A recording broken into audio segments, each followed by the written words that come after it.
بڑا ہلکا بنا کے، معمولی بنا کے تم جس طرح بتا رہے ہو، یہ بات اتنی معمولی نہیں ہے، یہ تم لوگوں نے بہت ہی غلط ایک کام کیا ہے۔ لیکن ساتھ ہی ساتھ انہوں نے یہ بھی کہا کہ اب ان حالات میں صبر ہی بہتر ہے، کیونکہ اب اللہ کی کیا حکمت ہے، اللہ کے کیا فیصلہ ہے، اور اللہ نے کیا چاہا ہے، اس کے بارے میں ظاہر ہے ان کو اندازہ نہیں تھا، لیکن یہ ان کے خواب سے حضرت یوسف علیہ السلام کی یہ ضرور اندازہ تھا کہ اللہ نے ان کے لیے نبوت اور کوئی اچھا بڑا مقام اللہ پاک نے ان کے لیے رکھا ہے۔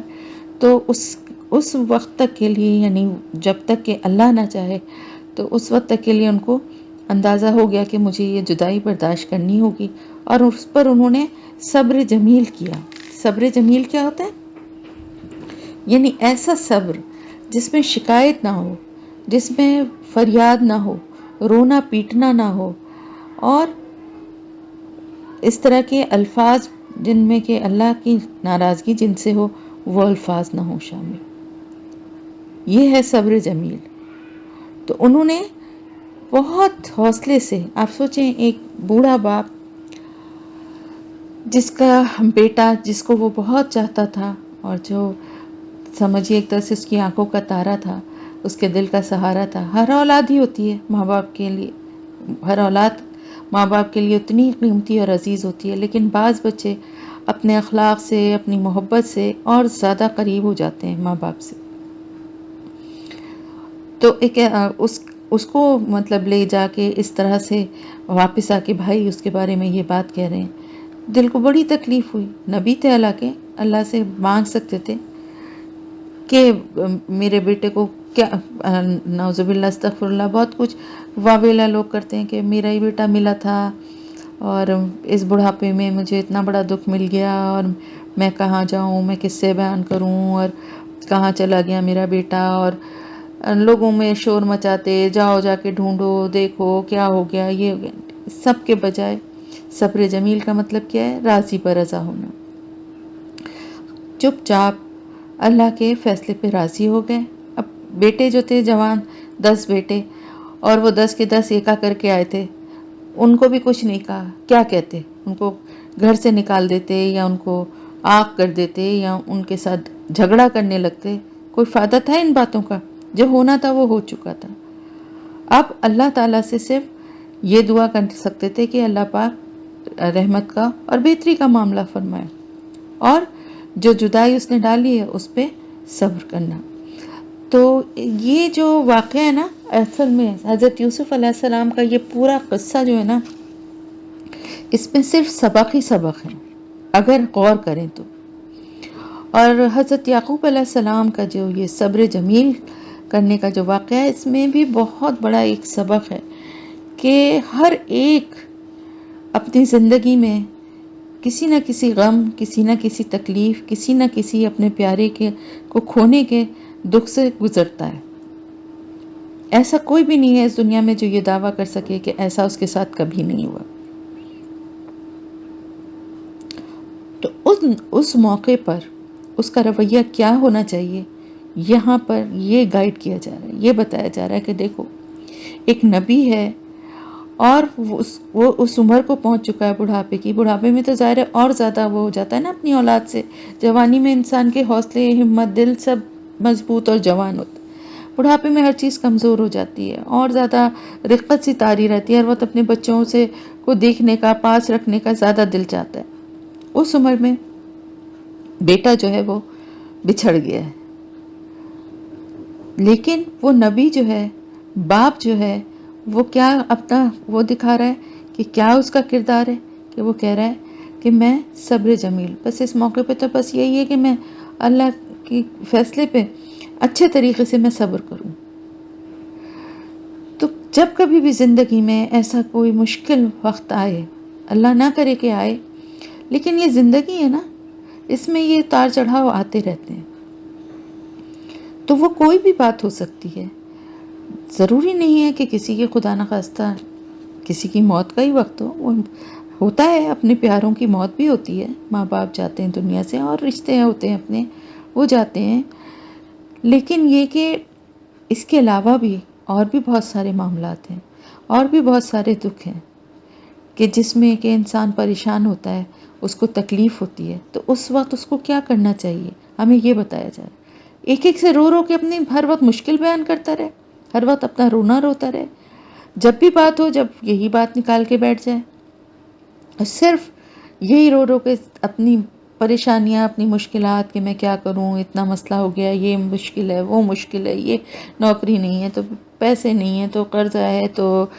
بچے نافرمان ہیں تو فلانے ہیں تو دھماکہ ہے، جو بھی جس کی زندگی میں مسئلہ ہے، اس کو کیا کرنا چاہیے؟ صبر جمیل، اچھے طریقے سے اللہ کے فیصلے پہ راضی برضا ہو کر اللہ سے ہی مدد مانگے۔ انہوں نے یہ نہیں کہا کہ میں تو کچھ مانگوں گا ہی نہیں، بس ٹھیک ہے میں نے صبر کر لیا جو کچھ میرے ساتھ ہوا ہے، اب اس کے بعد میں نے تو بس صبر ہی کر لیا۔ انہوں نے کہا واللہ المستعان علی ما تصفون، اللہ ہی ہے جس سے مدد طلب کی جاتی ہے اس پر جو تم بیان کر رہے ہو، یعنی جو کچھ بھی تم یہ باتیں کر رہے ہو، جو کہانی بنا کر لائے ہو، اس سب کو سن کے میں تو تم سے کچھ نہیں کہہ سکتا، نہ تم سے سوال جواب زیادہ کروں گا، کیونکہ تم نے تو ایک جھوٹ پہ اڑے ہوئے ہو، تم نے ایک جھوٹی کہانی بنا لی ہے۔ اب میں جتنا بھی پوچھوں گا اس سے کوئی فائدہ ہونے والا نہیں ہے، تو میرا کام کیا ہے، مجھے کیا کرنا چاہیے؟ صرف اللہ سے میں تو مدد مانگوں گا، وہی مدد کر سکتا ہے، جو کچھ تم کر کے آئے ہو اس پر بھی وہی میری مدد کر سکتا ہے۔ یعنی یہ کہ جو تم نے ایک جھوٹی کہانی بنا کے جہاں پہ تم جس طرح یوسف کو چھوڑ کر آئے ہو، اس کو ملوانے والی ذات بھی وہی ہے، میں اسی سے مانگوں گا۔ تو ہمیں بھی یہ بات اچھی طرح، کیونکہ ایسے موقع پر نا شیطان ہمارے دماغ کو ایسا معوف کر دیتا ہے، خاص طور سے دکھ اور تکلیف، پریشانی ایسے جذبے ہیں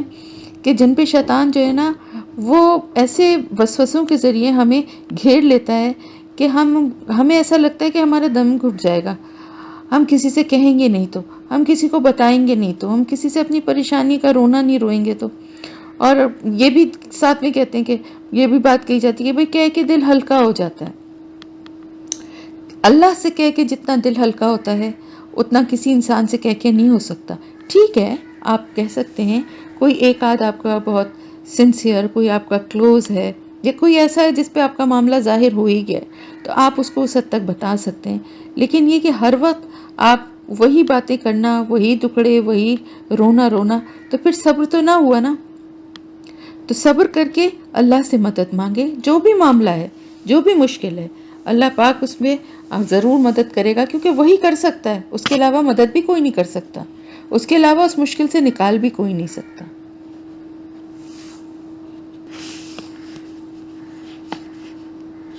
وجاءت، اور آیا، سیارتن، ایک قافلہ، فارسلو، تو انہوں نے بھیجا، واردہم، اپنا پانی پلانے والا، فادلا، تو اس نے ڈالا، دلوا، ڈول اپنا، قالا، وہ بولا، یا بشرا، ہائے خوشخبری، ہاذا غلام، یہ تو ایک لڑکا ہے، وَأَسَرُّهُ، اور انہوں نے چھپا لیا اس سے، بداعتن، مال تجارت یا سرمایہ سمجھ کر، واللہ، اور اللہ، علیم، جاننے والا ہے، بما، ساتھ اس کے جو یعملون، وہ کر رہے تھے۔ اب کیا ہوا کہ وہاں سے، جیسا کہ انہوں نے، ان کے بھائیوں نے بھی یہی پلان کیا تھا نا، یہی سوچا تھا کہ ایسا ہوگا کہ یہاں ہم ان کو پھینک کے جا رہے ہیں، بعد میں کوئی قافلہ آئے گا تو وہ ان کو نکال لے گا، اور پھر ان کے ساتھ جو دل جائے گا وہ سلوک کرے گا، ہم سے تو جان چھٹ جائے گی نا، ہماری جان ان سے چھٹ جائے گی، ہماری جان ان سے چھٹ جائے گی۔ تو اب کیا ہوا؟ ایسا ہی ہوا کہ وہاں پر ایک قافلہ وہاں سے گزرا۔ اندازہ یہ ہوتا ہے کہ جو جس طرح سے بیان ہے اس سے یہ لگتا ہے کہ جیسے شام تک، رات تک وہ گئے، اور ان کے جانے کے بعد ظاہر ہے یوسف علیہ السلام کنوؤں میں جو ہے نا، پہلے زمانے کے جو کنویں تھے، اگر کسی کے کا تعلق ایسے علاقے سے ہے جہاں پر کنویں وغیرہ ہیں، جیسے گاؤں میں یا اس طرح کی جگہوں سے جن کا تعلق ہے، تو انہوں نے دیکھا ہوگا کہ کنوؤں میں تھوڑے سے فاصلے کے بعد نا باہر کی طرف نکلے ہوئے ایک ایک پتھر کو نکال کے قدمچے بنائے جاتے تھے، تاکہ کبھی ضرورت پڑنے پہ اس کے ذریعے سے جو ہے اس میں نیچے تک اترا بھی جا سکتا تھا۔ اس کے بہت سارے ریزن ہوتے تھے کہ بعض دفعہ ایسا ہوتا تھا کوئی جانور گر گیا، یا بعض دفعہ ایسا ہوتا تھا کہ کوئی پانی بہت نیچے چلا گیا، وہاں تک ڈول نہیں جا رہا، تو پھر نیچے جا کے اس کو پانی کو کھینچتے تھے اور بہت سارے اس کے ریزنز تھے. صفائی کرنی ہے تو اس کے لیے بھی وہ قدمچے، تو وہ جب ان کو پھینکا تو وہ نیچے پانی کے بجائے اس جو ہے اس پہ ان قدمچوں پہ جو ہے وہ بیٹھے ہوئے تھے. اچھا، ہوتا کیا تھا کہ پہلے قافلے جب یہاں کہیں سفر کے لیے یا تجارت کے لیے یا کسی بھی اس سے جو قافلے کی شکل میں لوگ نکلا کرتے تھے، آسان تو نہیں تھے پہلے سفر، تو ان قافلوں کے آگے ایک آدمی ہوتا تھا جس کا کام یہ ہوتا تھا، جس کو پہلے آگے بھیجا جاتا تھا، وہ جا کے جگہ کا جائزہ لیتا تھا، آس پاس کا علاقہ دیکھتا تھا کہ وہ سیف ہے، اور پھر وہاں دیکھتا تھا کہ پانی وانی، کیونکہ ظاہر قافلے کے ساتھ جانور بھی ہوتے تھے، گھوڑوں پہ سواری ہوتی تھی، اونٹ ہوتے تھے، جو بھی، تو ان جانوروں کو بھی پانی چاہیے ہوتا تھا، اور انسانوں کے پاس بھی جو اسٹاک ہوتا تھا، ظاہر وہ جس پڑاؤ پہ پہنچتے تھے وہاں جا کے تازہ دم ہوتے تھے، پانی دوبارہ سے وہاں پہ بھرتے تھے، جانوروں کو پلاتے تھے، اسٹور کرتے تھے، پھر آگے بڑھتے تھے. تو ایک آدمی جو تھا وہ آگے جاتا تھا اور وہ ان سب چیزوں کا جائزہ لیتا تھا. تو وہ آدمی جب آگے جو تھا تو وہ آگے آیا اور اس نے دیکھا کہ یہاں پر تو کنواں ہے، اور قافلے والوں کو جب بتایا اور قافلہ بھی آ گیا. اب جب پانی نکالنے کے لیے اس نے ڈول ڈالا، یعنی اس کا یہ کام تھا کہ وہ پانی نکال کے سب کو، قافلے والوں کو فراہم کرتا تھا، تو اندر اس کی نظر پڑی ان کے اوپر. تو اب اس نے جب یہ دیکھا ایک لڑکا، اور وہ بھی اتنا خوبصورت لڑکا، یعنی حضرت یوسف علیہ السلام بے انتہا خوبصورت تھے. حضرت یوسف علیہ السلام کو اللہ پاک نے بے مثال حسن دیا تھا، دنیا میں اور کسی کو ویسا حسن اللہ نے نہیں دیا. بلکہ کہا جاتا ہے حضور صلی اللہ علیہ وسلم نے بلکہ فرمایا کہ جب آپ معراج پہ گئے تھے تو آپ نے حضرت یوسف علیہ السلام کو بھی دیکھا تھا تیسرے آسمان پر، اور آپ ان کو دیکھ کے بہت حیران رہ گئے تھے. بہت ہی انتہائی خوبصورت انسان تھے. اور آپ نے پھر جب بتایا آ کے اس کے بارے میں اور لوگوں کو، تو آپ نے بتایا کہ دنیا کا سارا حسن جو ہے نا، اس کے 2 حصے کر کے ایک حصہ حضرت یوسف علیہ السلام کو دے دیا گیا. یعنی پوری دنیا کا جو حسن ہے نا، وہ آدھا صرف حضرت یوسف علیہ السلام کے پاس ہے، اور آدھا باقی تمام انسانوں میں تقسیم کر دیا گیا. تو آپ دیکھیں انسانوں میں کتنی خوبصورت لڑکیاں، کتنے خوبصورت لڑکے کتنے ہوتے ہیں نا. پھر صرف آج کی بات تو نہیں ہے نا، شروع سے جب سے دنیا بنی ہے اور آخر تک نہ جانے کتنے حسین اور خوبصورت لوگ اس دنیا میں آئے ہیں اور آتے رہیں گے. تو وہ سارے اس آدھے حصے میں سے ہیں. تو سوچیں جو باقی آدھا حصہ ہوگا وہ کتنا زیادہ ہوگا جو صرف حضرت یوسف علیہ السلام کو بے انتہا حسن تھا. تو اس نے جو دیکھا تو وہ تو اس نے کہا کہ ایک تو لڑکا، کیونکہ اس زمانے میں غلاموں کی تجارت ہوتی تھی، اور ایک نوجوان لڑکا اندازے سے ایسی 12 سے 14 سال تک کی عمر حضرت یوسف علیہ السلام کی اس وقت ہوگی جس وقت کے یہ ایک نوجوان لڑکا خوبصورت. تو اس نے کہا یہ تو بہت بڑی خوشخبری کی بات ہے کہ ہمیں ایک لڑکا مل گیا. اور ان کا یہ مطلب وہ اس بات سے بڑا خوش ہوئے کہ یہ تو ہمارے لیے آگے جا کے ایک بڑا سرمایہ ثابت ہوگا، یعنی ہم اس کو اچھی قیمت میں بیچ دیں گے. تو وہ جو ہے وہاں سے کنویں سے ان کو نکال لیا، اور کنویں سے نکال کر ان کو جو بھی مطلب اپنے قافلے کے ساتھ لے کر چلے مصر. وشرہ، اور انہوں نے بیچ ڈالا اس کو. اور اللہ تعالیٰ واللہ علیم بما یعملون، اور اللہ تعالیٰ خوب جانتا تھا کہ جو کچھ وہ کر رہے تھے. یعنی یہ اللہ کا ایک اللہ کی حکمت دیکھیں نا، یہ اللہ کا ایک بنایا ہوا ایک راستہ تھا حضرت یوسف علیہ السلام کو مصر کے تخت تک پہنچانے کا. کہاں سے کہاں تک اللہ کس طرح سے راستہ بناتا ہے، اور کس طرح سے اللہ قدرت رکھتا ہے معاملات کو سنوارنے اور بنانے. اور اس میں کہاں اللہ تو آگے تک سب معاملات اللہ کو پتہ ہے نا، انسان کو تو نہیں معلوم. بظاہر تو کیا لگ رہا تھا کہ بھائیوں نے دشمنی کی اور ان کو کنویں میں پھینک کے چلے گئے، اور پھر اس سے بھی زیادہ برا یہ ہوا کہ قافلے والوں نے نکالا اور اب کہیں لے جا کے ان کو بیچ دیں گے. اور غلاموں کی کیا زندگی ہوتی ہے، بتا چکی ہوں آپ کو کہ اس دور میں جو غلام ہوتے تھے جب بیچے جاتے تھے تو ان کا اپنی کسی چیز پہ اختیار نہیں ہوتا تھا. یعنی وہ اپنی شادی بیاہ بھی خود نہیں کر سکتے تھے، اور اپنی زندگی کا کوئی معاملہ جو ہے اس پہ ان کا اختیار نہیں ہوتا تھا. جو ان کے مالک اور آقا چاہتے تھے وہ ان کے ساتھ کرتے تھے. ان کو جو کھانے کو دیں نہ دیں، دن رات کام کروائیں، یا اچھی طرح رکھیں، یہ سب ان کے اوپر تھا، جو ان کے آقا ہوتے تھے، مالک ہوتے تھے، جو خریدتے تھے۔ تو بظاہر تو یہ لگ رہا تھا کہ وہ اس کو اپنا مال تجارت سمجھ کے لے جا رہے ہیں اور اب اس کو بیچ دیں گے، لیکن اللہ تعالیٰ جانتا تھا کہ جو کچھ وہ کر رہے ہیں وہ اللہ کی بنائی ہوئی ایک حکمت اور ایک پالیسی، ایک طریقہ تھا جو کہ وہ کر رہے تھے، اس کے حساب سے وہ کام کر رہے تھے۔ بظاہر ایسا لگ رہا ہے کہ وہ یہ خود سے وہ یہ سب کر رہے تھے، لیکن یہ اللہ کا بنایا ہوا ایک راستہ تھا۔ پھر کیا ہوا بھائی؟ اب یہ سب یہاں تک جب معاملات ہو گئے، اب لے کر گئے یہ ان کو بازار مصر میں بیچنے کے لیے۔ اب بازار مصر میں جب بیچنے کے لیے گئے، وہ شرع ہو، اور انہوں نے بیچ ڈالا اس کو بثمن، قیمت پر، بخسن، کم، درہموں میں، معدودتن، گنے چنے، یعنی جب بیچنے کے لیے نکلے وہاں پر بازار میں تو انہوں نے بہت معمولی قیمت پر چند درہموں کے عوض ان کو بیچ دیا۔ وکانو، اور تھے وہ فیہی، اس کے بارے میں، من الزاہدین، بے رغبت لوگوں میں سے۔ اب انہوں نے کیا کیا کہ بلکہ یہ ملتا ہے مختلف دوسری تفاسیر اور کتابوں میں ہمیں پتہ چلتا ہے کہ صرف 20 درہم میں انہوں نے حضرت یوسف علیہ السلام کو بیچ دیا۔ وجہ یہ ہوئی کہ ویسے تو بہت خوش ہوئے تھے وہ ان کو دیکھ کے کہ یہ اس کو بیچیں گے اور اچھی قیمت ہم لگے گی اور ہم کمائیں گے،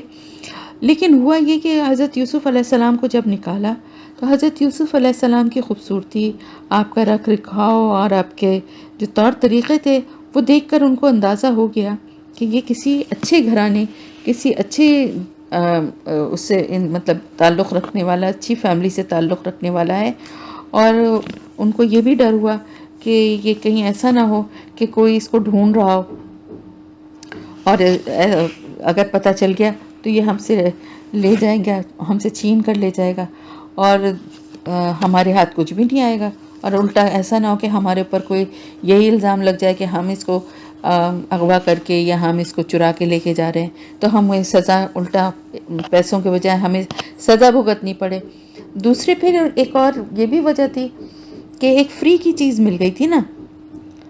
اس بے رغبت لوگوں میں سے تھے، یعنی ان کو کوئی اس میں رغبت نہیں تھی کیونکہ ان کا کچھ لگا نہیں تھا نا۔ اب دیکھیں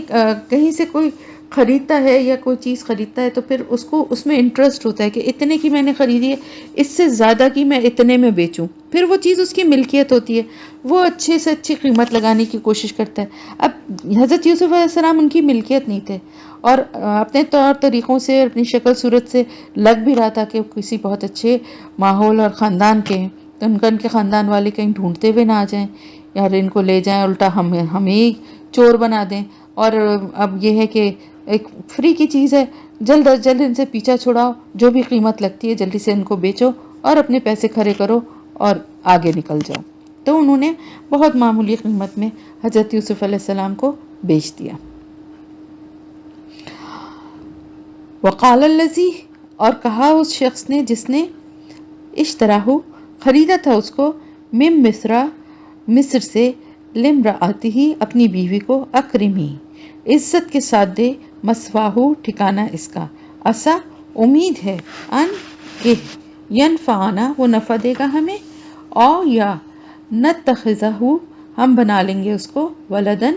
بیٹا، وکذالک، اور اسی طرح، مکنہ، ٹھکانہ دیا ہم نے، لیوسف فی الارض، یوسف کو زمین میں،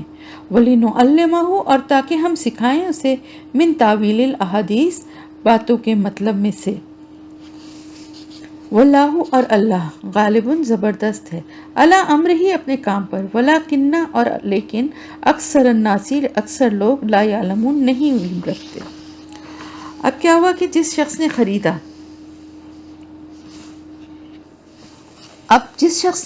انہیں قرآن میں اس کا لقب جو ہے وہ عزیز بتایا گیا ہے۔ عزیز نام نہیں تھا بلکہ ایک لقب تھا، یعنی عزت والا، جس طرح سے کہ فرعون جو ہے وہ بھی نام نہیں ہے بلکہ وہاں کے بادشاہوں کا لقب تھا۔ جیسے روم کے بادشاہ جو تھے ان کا لقب ہوتا تھا قیصر، اسی طرح مصر کے بادشاہوں کا تھا فرعون۔ تو عزیز سے مطلب یہ ہے کہ وہاں کا کوئی وزیر، یا زیادہ گمان یہ ہے کہ وہاں کے فائنانس وغیرہ کا جو معاملات کو دیکھنے والا منسٹر یا جو بھی تھا، تو وہ شخص تھا جس نے کہ ان کو خریدا، اور جب ان کو خریدا حضرت یوسف علیہ السلام کو،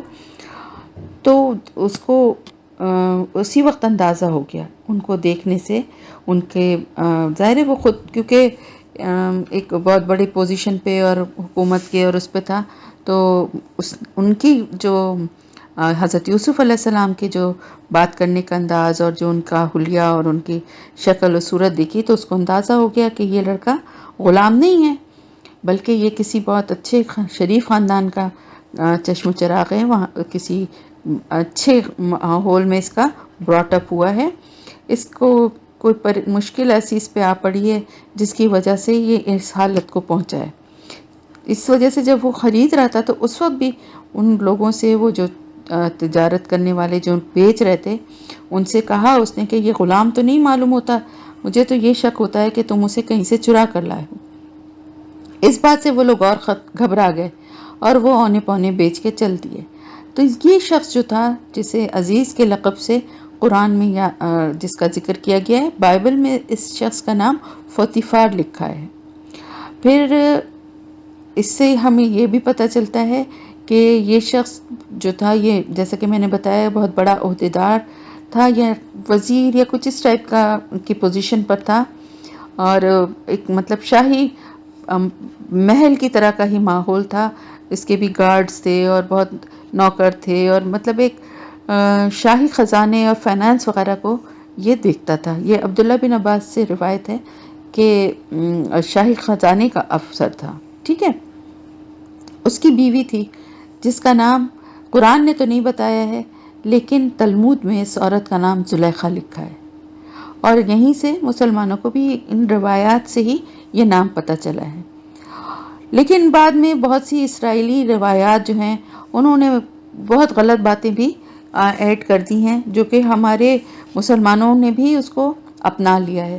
تو وہ جیسے جیسے آگے آتے جائیں گے، میں آپ کی وہ ساری باتوں کو کلیئر کرتی جاؤں گی۔ تو اب وہ عورت جو تھی،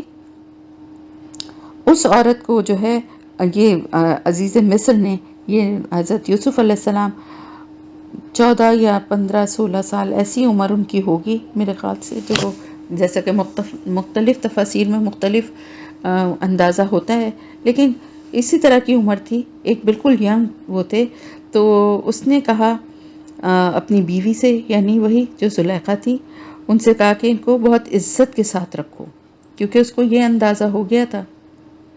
کہ یہ ایک اچھے ماحول اور اچھے گھرانے کا لڑکا ہے، اور اگر اس کو صحیح ٹریننگ اور صحیح ماحول ملے گا تو یہ بہت آگے تک جائے گا۔ اور کیونکہ اس نے یہ بھی کہا کہ امید ہے کہ یہ ہمیں نفع دے یا ہم اس کو اپنا بیٹا بنا لیں، اس سے یہ بھی اندازہ ہوتا ہے کہ اس کی شاید کوئی اولاد نہیں تھی۔ تو اس نے جب دیکھا ایک خوبصورت، اور حضرت یوسف علیہ السلام جیسا کہ میں نے آپ کو بتایا نا کہ بے انتہا خوبصورت بھی تھے، اور صرف خوبصورتی جو ہے نا، وہ ایک وقت پہ پھر بری لگنے لگتی ہے اگر عادت و اطوار اچھے نہ ہوں، اگر زبان بات کرنے کا طریقہ صحیح نہ ہو، اگر اخلاق اچھا نہ ہو، اگر تمیز اور تہذیب نہ ہو، تو اچھی شکل بھی بری لگنے لگتی ہے۔ لیکن حضرت یوسف علیہ السلام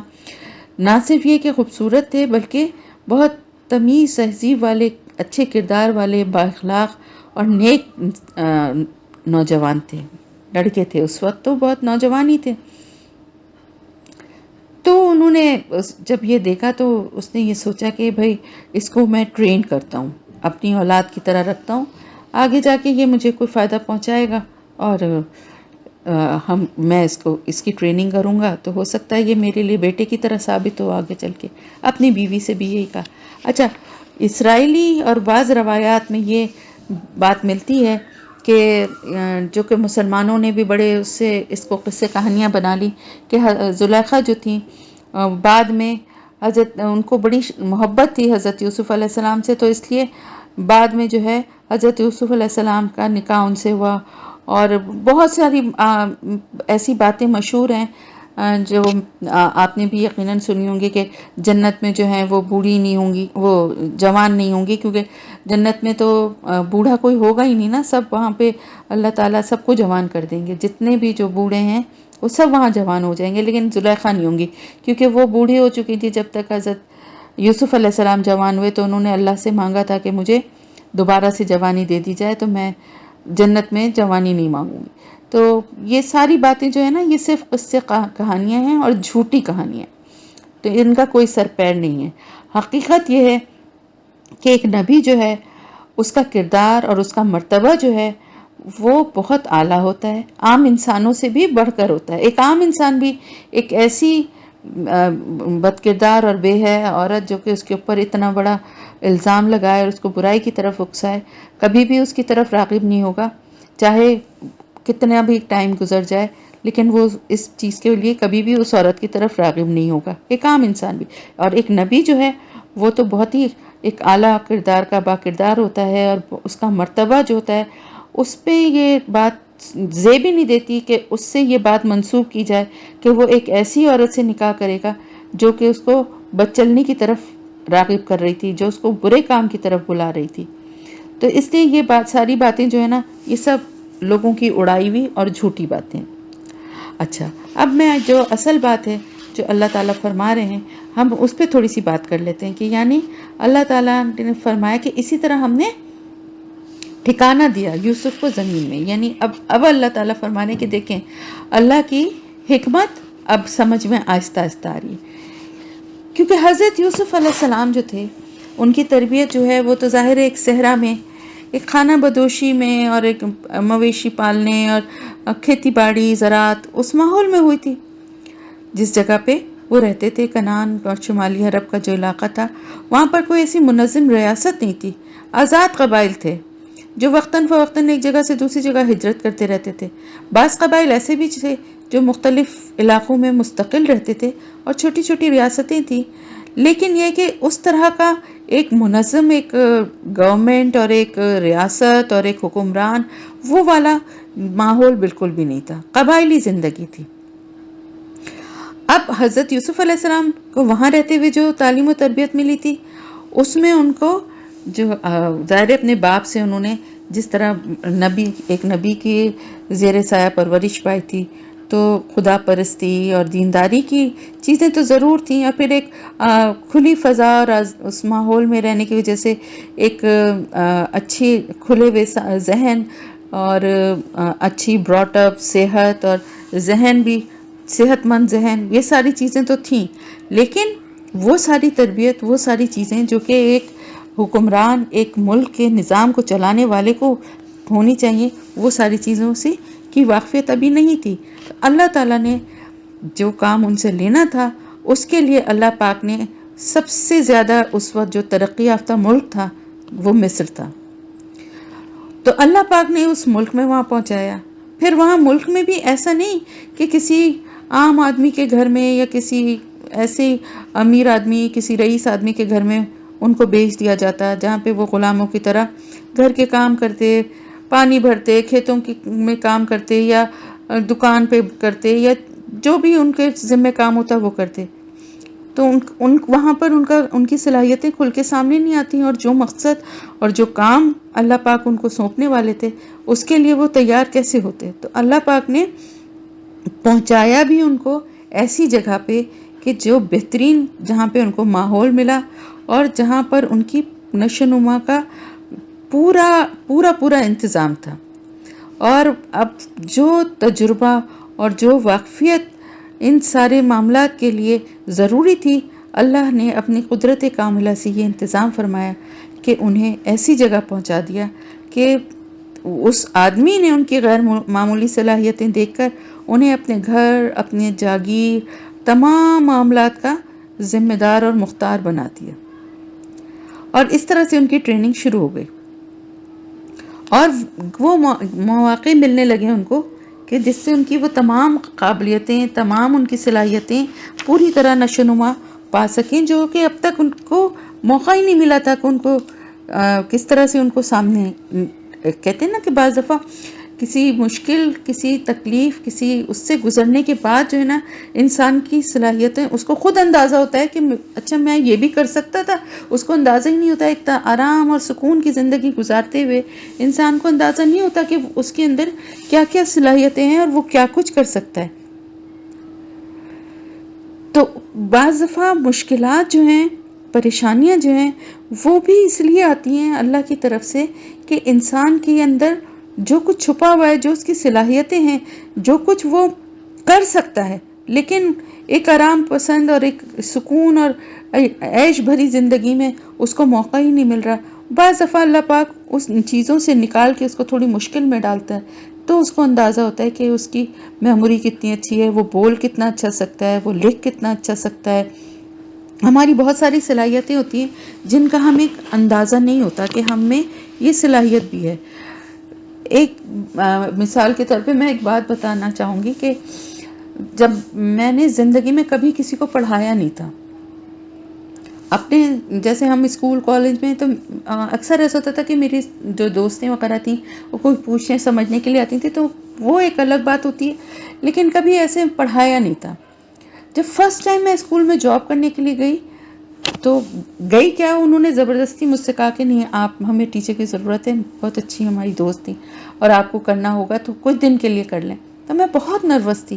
میں نے کہا میں نے کبھی پڑھایا ہی نہیں، مجھے آتا ہی نہیں ہے پڑھانا۔ تو انہوں نے کہا کہ ہم کام چلا لیں گے، تم بس یہ سلیبس ہے، یہ انگلش لٹریچر وغیرہ تھا، تو انہوں نے کہا یہ پڑھانا ہوا تمہیں،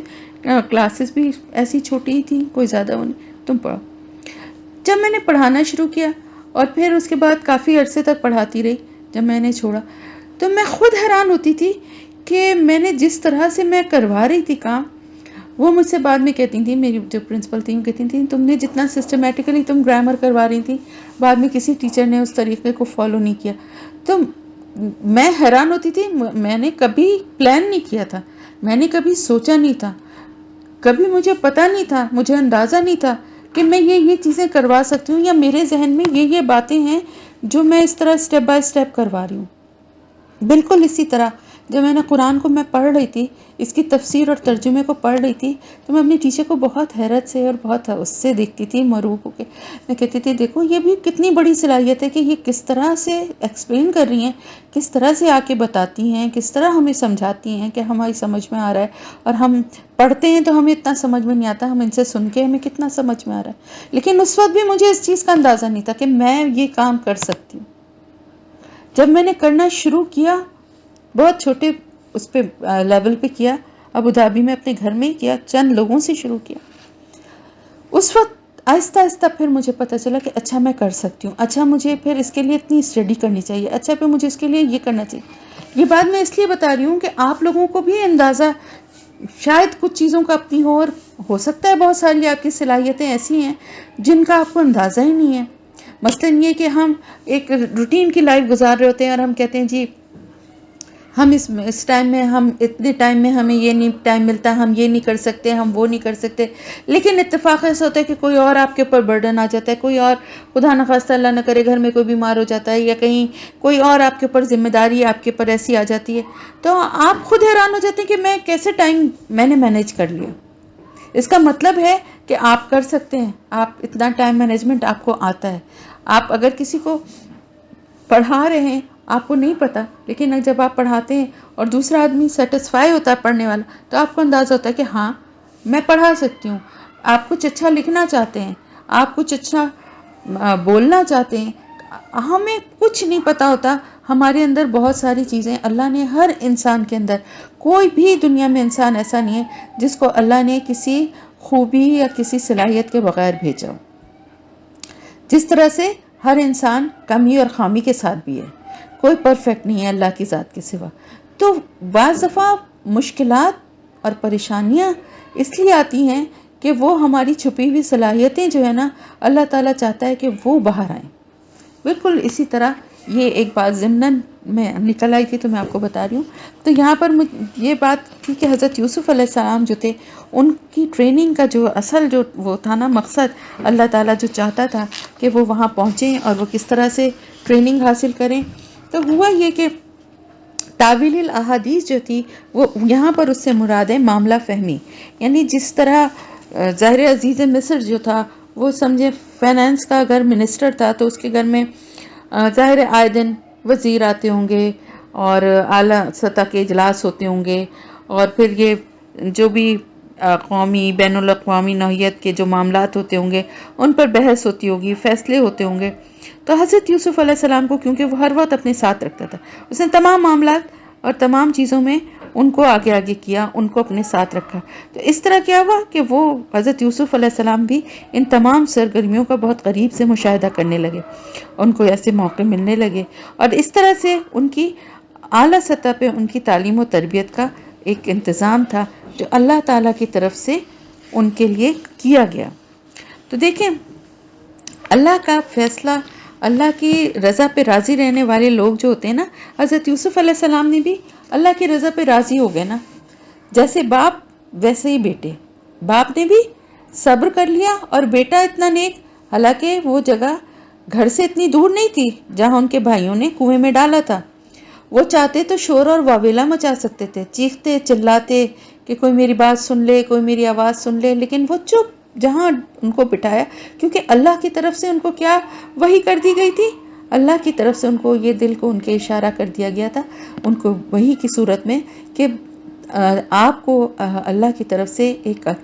اچھا ایک بلند مقام ملنے والا ہے، اور آپ کے بھائی جو آج یہ کر کے گئے ہیں آپ کے ساتھ، ایک دن آپ کے سامنے حاضر ہوں گے، وہ بھی آپ اس وقت ان کو یاد دلانے، یعنی آپ ایسی پوزیشن پہ ہوں گے، آپ کو ایسی جگہ اللہ پہنچائے گا۔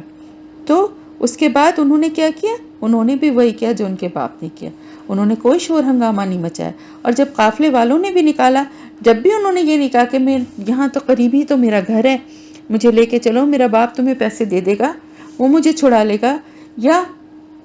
روتے پیٹتے کہ میرے بھائیوں نے میرے ساتھ ایسا ظلم کیا، مجھے اس طرح کنویں میں ڈال کے چلے گئے، اور اگر وہاں نہیں بھی کیا تھا تو جب بیچ دیا گیا تو وہاں جا کے قصے سناتے، ہر ایک کو بتاتے کہ میں تو دیکھو کس طرح میرے ساتھ ظلم ہوا، میرا باپ تو انتظار کرتا رہ گیا بیچارہ، وہ کتنا میرے غم میں اداس ہوگا، میرے بھائی اتنے ظالم تھے، انہوں نے مجھے کس طرح سے کنویں میں ڈالا۔ لیکن اس کے برعکس ہمیں کیا نظر آ رہا ہے؟ حضرت یوسف علیہ السلام نے ایک لفظ شکوے کا منہ سے نہیں نکالا۔ ایسی تھوڑی اتنا بڑا مرتبہ ملا، ایسی تھوڑی اللہ کے اتنے محبوب بندے تھے۔ پیغمبر نبی جتنے بھی ہوتے ہیں اللہ کے محبوب ترین بندے ہوتے ہیں نا، چنے ہوئے خالص، تو کچھ خصوصیات ہی ہوتی ہیں نا جن کی بنا پہ چنے جاتے ہیں۔ تو وہ انہوں نے کیا کیا؟ انتہائی صبر اور سکون کے ساتھ اس سارے ظلم کو، اس ساری تکلیف کو جھیل لیا، اور اللہ تعالیٰ نے ان کے لیے جو کچھ بھی لکھا تھا آگے کہ ان کو کس طرح سے جہاں رہے وہاں پر جو کچھ موقع ان کو ملے اس کو سیکھنے کی، اور ان حالات میں اپنے آپ کو اس سانچے میں ڈھالنے کی انہوں نے کوشش کی۔ تو یہ ساری باتیں بھی بہت بڑا سبق ہیں کہ دیکھیں جو اللہ کے فیصلے پہ راضی برضا ہوتا ہے، جو اللہ کی طرف سے کوئی بھی تکلیف، کوئی بھی نقصان پہنچنے پہ کہتا ہے کہ الحمدللہ یقیناً اس میں بھی اللہ نے میرے لیے کوئی بہتری رکھی ہوگی، بظاہر تو مجھے بہت پریشانی ہو رہی ہے، مجھے دکھ ہو رہا ہے، میری سمجھ میں نہیں آ رہا، لیکن یہ مجھے یقین ہے کہ اس میں میرے لیے کوئی بہتری اور بھلائی ہوگی۔ تو اس سے کیا ہوگا؟ اس سے دو فائدے حاصل ہوں گے۔ پہلا تو یہ ہے کہ سب سے پہلے اللہ خوش ہوگا اس بندے سے، اللہ پاک کتنا خوش ہوگا کہ دیکھو اس کے اوپر تکلیف آئی، اس کے اوپر مشکل آئی، آزمائش آئی، لیکن اس نے یہ نہیں کہا کہ اللہ تو نے میرے ساتھ ایسا کیوں کیا ہے، میں تو اتنی تیری عبادت کرتی ہوں، میں تو اتنا تیرے آگے تیری راہ میں خرچ کرتی ہوں، میں تو اتنا اچھے کام کرنے کی کوشش کرتی، پھر بھی میرے ساتھ ایسا ہو گیا۔ نہ اس نے شکوہ اور شکایت کی کہ کیوں کیا، مجھے ایسا کیوں میرے ساتھ ہو گیا، ساری دنیا میری ہی کیوں دشمن بن گئی، میرے بہن بھائی میرے دشمن بن گئے، میرے دشمن بن گئے، بلکہ اس نے کہا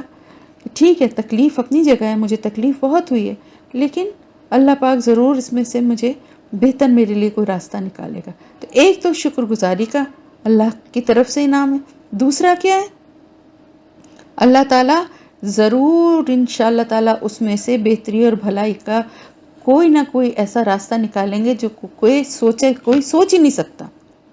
کیونکہ اللہ تعالیٰ کی قدرت بے حساب ہے، اور صرف وہی ہے، واحد ایک ذات ہے جو سب کچھ کر سکتی ہے، سب کچھ کرنے پہ قادر ہے۔ تو جب ہم اس کی رضا پہ راضی ہوتے ہیں تو پھر وہ ہمیں اور اچھے سے اچھا ہمارے لیے اس دنیا میں بھی انتظام کرے گا اور آخرت میں بھی کرے گا۔ تو حضرت یوسف علیہ السلام کے واقعے سے یہ بھی ایک ہمیں سبق ملتا ہے کہ کس طرح سے دونوں باپ بیٹے جو تھے انہوں نے صبر کیا، اور یوسف علیہ السلام کے اوپر زیادہ وہ ہے کہ دیکھیں ابھی 14 سال کی عمر کیا ہوتی ہے کہ 14-15 سال کی عمر تو کچھ بھی نہیں ہوتی نا اس عمر میں. ایک بالکل انٹائرلی ڈفرینٹ ماحول، ڈفرینٹ ملک، اور وہاں پر بھی بھیج دیا گیا. یعنی یہ نہیں کہ کوئی اپنے لے کے گیا اور اپنے ساتھ پیار محبت سے رکھ رہا ہے، بلکہ لے جا کے بازار میں اس کو بیچ دیا. اس کے باوجود ان کی بردباری، ان کا تدبر، ان کی شخصیت کو دیکھیں آپ کہ انہوں نے کس طرح سے اس ماحول میں خود کو ایڈجسٹ کیا، اور وہ سب کچھ سیکھنے کی میں پوری کوشش کی جو کچھ کہ وہاں پر اس ماحول میں ان کو سیکھنے کے اللہ نے موقع دیے.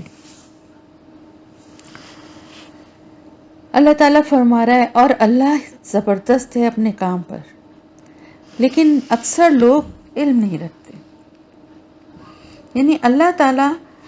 جو کچھ بھی کام کرتا ہے، جو بھی اللہ کا فیصلہ ہوتا ہے نا، اس میں بہت بڑی حکمت ہوتی ہے چھپی ہوئی. بظاہر بعض دفعہ سمجھ میں بات نہیں آتی، لیکن اللہ کی حکمت جو ہے نا وہ وقت آنے پر ظاہر بھی ہو جاتی ہے. بعض دفعہ ایسا ہوتا ہے کہ نہیں سمجھ میں آتی ہمیں، اور ہم کہتے ہیں پتہ نہیں ایسا کیوں ہوا، یا ایسا بظاہر ہمیں وہ برا لگ رہا ہوتا ہے، لیکن اکثر لوگ علم نہیں رکھتے. اکثر لوگ جانتے ہی نہیں ہیں، علم نہیں رکھتے یعنی جانتے ہی نہیں ہیں کہ اللہ کی حکمت کیا ہے. اللہ زبردست ہے اپنے کاموں میں، اور اس کی پلاننگ بھی زبردست ہے. اور جو بغیر جانے بھی اس پہ بھروسہ اور توکل کرتے ہیں، پھر وہ بہترین اللہ تعالیٰ کی طرف سے انعام پاتے ہیں. لیکن اکثر لوگ جانتے ہی نہیں ہیں یہ بات. یعنی یہ بھی نہیں جانتے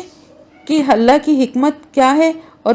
وہ کتنا زبردست ہے اپنے فیصلوں میں. اس کے لیے کچھ مشکل نہیں ہے. وہ ڈائریکٹلی بھی حضرت یوسف علیہ السلام کو، حضرت یعقوب علیہ السلام کو، سب کو یہ حکم دے سکتا تھا کہ سب مصر آ جاؤ. لیکن کیا وہاں مصر آنے کے بعد ان کو وہ مواقع ملتے؟ ان کی ویسی ٹریننگ ہوتی؟ اور ان کے بھائی کیا بار بار دشمنی اور بار بار حسد کے ہاتھوں مجبور ہو کے ان کو نقصان پہنچانے سے باز رہتے؟ ان کے بھائیوں کے ظلم اور ان کے حسد کا شکار ہونے سے بھی ان کو محفوظ کر دیا، اور ایسی جگہ پہنچا دیا کہ جہاں پر بادشاہ بننے کی یا شاہی بڑے سے بڑے عہدے پہ پہنچنے کی صلاحیتیں اور ٹریننگ ان کو ملنے لگی. تو یہ ہے اللہ کی حکمت، لیکن اکثر لوگ اس کو نہیں سمجھ پاتے. ولما، اور جب بلغا، وہ پہنچا، اشدہ، اپنی جوانی کو، آتیناہو، دی ہم نے اسے، حکمن، یہاں پر حکمن سے مراد قوت فیصلہ بھی ہے اور نبوت بھی ہے، وعلم، اور علم، وکذالک، اور اسی طرح، نجزی المحسنین، ہم بدلہ دیتے ہیں، ہم جزا دیتے ہیں احسان کرنے والوں کو. قرآن کی زبان میں جو حکم کے معنی قوت فیصلے کی بھی ہیں اور نبوت کے بھی ہیں. تو اللہ کی طرف سے کسی بندے کو اگر حکم عطا کیے جانے کے بارے میں کہا جاتا ہے،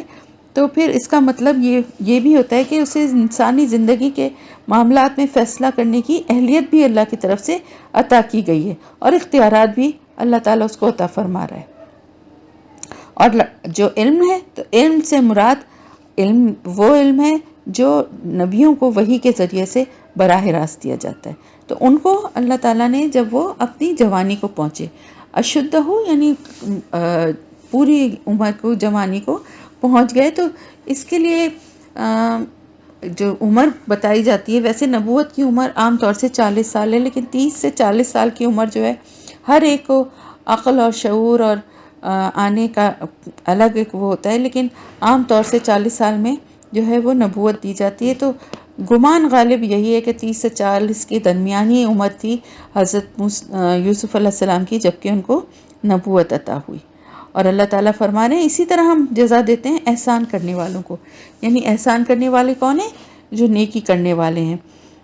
محسنین وہ ہیں جو نیکی کا بدلہ اس سے بڑھ کر دینے والے ہوتے ہیں. یعنی انہوں نے اللہ کے جو بھی فیصلے تھے، اللہ کی طرف سے جو بھی ان کے لیے راستہ یا جو بھی کچھ چنا گیا تھا، منتخب کیا گیا تھا، انہوں نے بہت حسن کیا کہنا چاہیے، خوش اسلوبی سے اس کے اوپر راضی برضا ہوئے، اس پہ عمل کیا، اس زندگی کو اڈاپٹ کیا، اور اس میں جو کچھ سیکھنے کے مواقع ملے اس کو سیکھا. تو اللہ تعالیٰ فرما رہے ہیں جب اس طرح سے انہوں نے اللہ کے ہر فیصلے کی تائید کی، اللہ کے ہر بتائے ہوئے جو کچھ بھی ان کی زندگی کا اللہ نے فیصلہ کیا تھا اس کو خوشی دلی سے قبول کیا، تو پھر اللہ تعالیٰ نے ان کو ان کی جب جوانی کی عمر کو پہنچے، ایک بالغ عمر کو پہنچے، تو پھر اللہ کی طرف سے انہیں حکمت اور علم، یعنی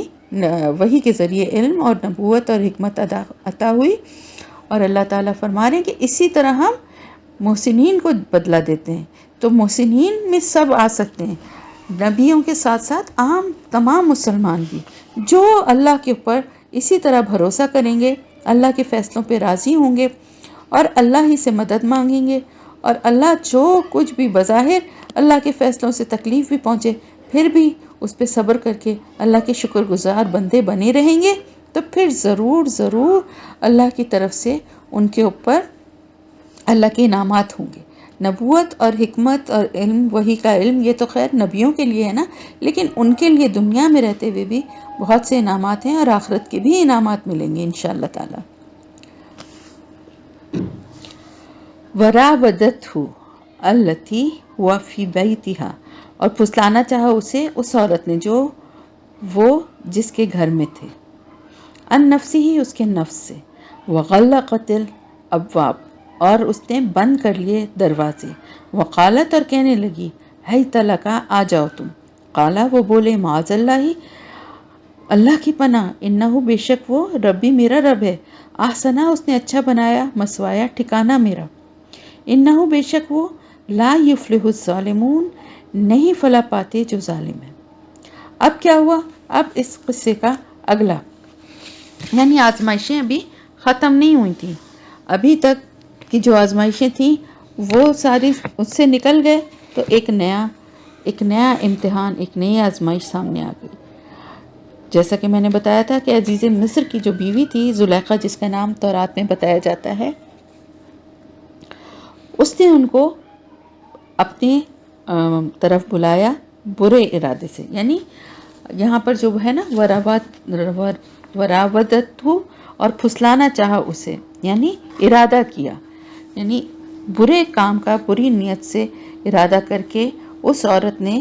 ان کو اپنے گھر میں، جس کے گھر میں وہ رہتے تھے، اس کو بلایا، حضرت یوسف علیہ السلام کو بلا کے دروازے بند کر لیے۔ غلقت کا مطلب یہ ہے یعنی اچھی طرح سے بند کرنا، یعنی دروازے کو بند کر کے تالا لگا لینا یا کنڈی لگا لینا، اس طرح سے دروازہ، یعنی ایک تو دروازہ صرف بھیڑ کے بھی بند ہوتا ہے نا، ایک یہ کہ اس میں کنڈی لگا لی یا تالا لگا لیا، اس طرح بند کرنا۔ تو تنہائی میں ان کو بلا کر اس طرح سے ان کو ان کے نفس سے بہکایا، برائی کی طرف اکسایا، اپنی طرف بلا کے کہا، ہے لگا، آ جاؤ تم۔ حضرت یوسف علیہ السلام کے لیے ایک بہت بڑی آزمائش کہ جس کے گھر میں رہے اس آدمی کی جو بیوی ہے وہ ان کو برائی کی طرف، گناہ کی طرف بلا رہی ہے، اور وہ بھی حضرت یوسف علیہ السلام بھی جوان تھے، ایسی ایج تھی جس میں انسان بہک بھی سکتا ہے، برا خیال اس کے دل میں بھی آ سکتا ہے، لیکن نبی تھے، نیک انسان تھے، انہوں نے کہا کہ میں ایسا کیسے کر سکتا ہوں، اللہ کی پناہ۔ انہوں نے یہ نہیں کہا کہ میں تو بڑا نیک انسان ہوں، میں بڑا عبادت گزار ہوں، اور میں تو ایسا برا سوچ بھی نہیں سکتا، بلکہ انہوں نے کیا کہا، اللہ کی پناہ، اللہ کی پناہ مانگی۔ انہوں نے کہا میں تو اللہ کی پناہ کہ میں اس طرح کا کوئی کام کرنے کا سوچوں گا، جبکہ میرے رب نے مجھے اتنا اچھا ٹھکانہ مجھے یہاں دیا ہے۔ اب یہاں پر مفسرین اور نے دو مفہوم بیان کیے ہیں میرے رب کے۔ ایک تو یہ کہ میرے رب کا لفظ حضرت یوسف علیہ السلام نے اس شخص کے لیے، یعنی عزیز مصر کے لیے استعمال کیا ہے جس کی ملازمت میں وہ اس وقت تھے،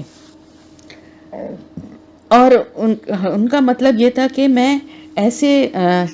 کہ میرے آقا نے تو مجھے مطلب اتنی اچھی طرح رکھا ہے، اتنی مجھے عزت دی ہے، تو میں یہ نمک حرامی کیسے کروں کہ اس کی بیوی کے ساتھ یہ غلط کام کروں، کیونکہ عربی زبان میں لفظ رب جو ہے نا وہ آقا اور مالک کے لیے بھی استعمال ہوتا ہے، لیکن جو دوسرے مفسرین کی رائے ہے جو کہ مجھے زیادہ صحیح لگتی ہے وہ یہ کہ یہ بات ایک نبی کی شان سے بہت گری ہوئی ہے کہ وہ ایک گناہ سے باز رہنے میں اللہ تعالیٰ کے بجائے کسی بندے کا لحاظ کرے، اور قرآن میں اس کی کوئی مثال موجود نہیں کہ کسی نبی نے اللہ کے سوا کسی اور کو اپنا رب کہا ہو۔ اور آگے حضرت یوسف علیہ السلام نے اپنے اور مصر کے لوگوں کے درمیان مذہب کا جو فرق بار بار واضح فرمایا کہ ان کا رب تو یعنی حضرت یوسف علیہ السلام کا رب تو اللہ ہے، اور مصر کے رہنے والوں نے بندوں کو یعنی وہاں جو بادشاہ تھا اس کو اپنا رب بنا رکھا تھا نا۔ تو حضرت یوسف علیہ السلام نے ربی کہہ کر اللہ کی ذات مراد لی ہے، جو کہ زیادہ دل کو لگتی بھی ہے۔ تو انہوں نے یہ کہا کہ میں اللہ اللہ کی پناہ انہوں نے مانگی کہ میرے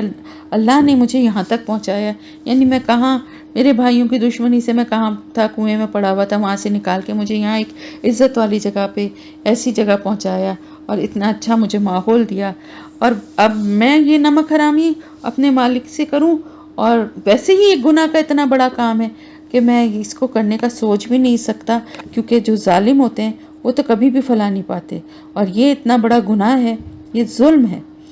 آپ کو معلوم ہے نا کہ میں بتا بھی چکی تھی پہلے کہ زنا کتنا بڑا گناہ کبیرہ میں سے ایک گناہ ہے،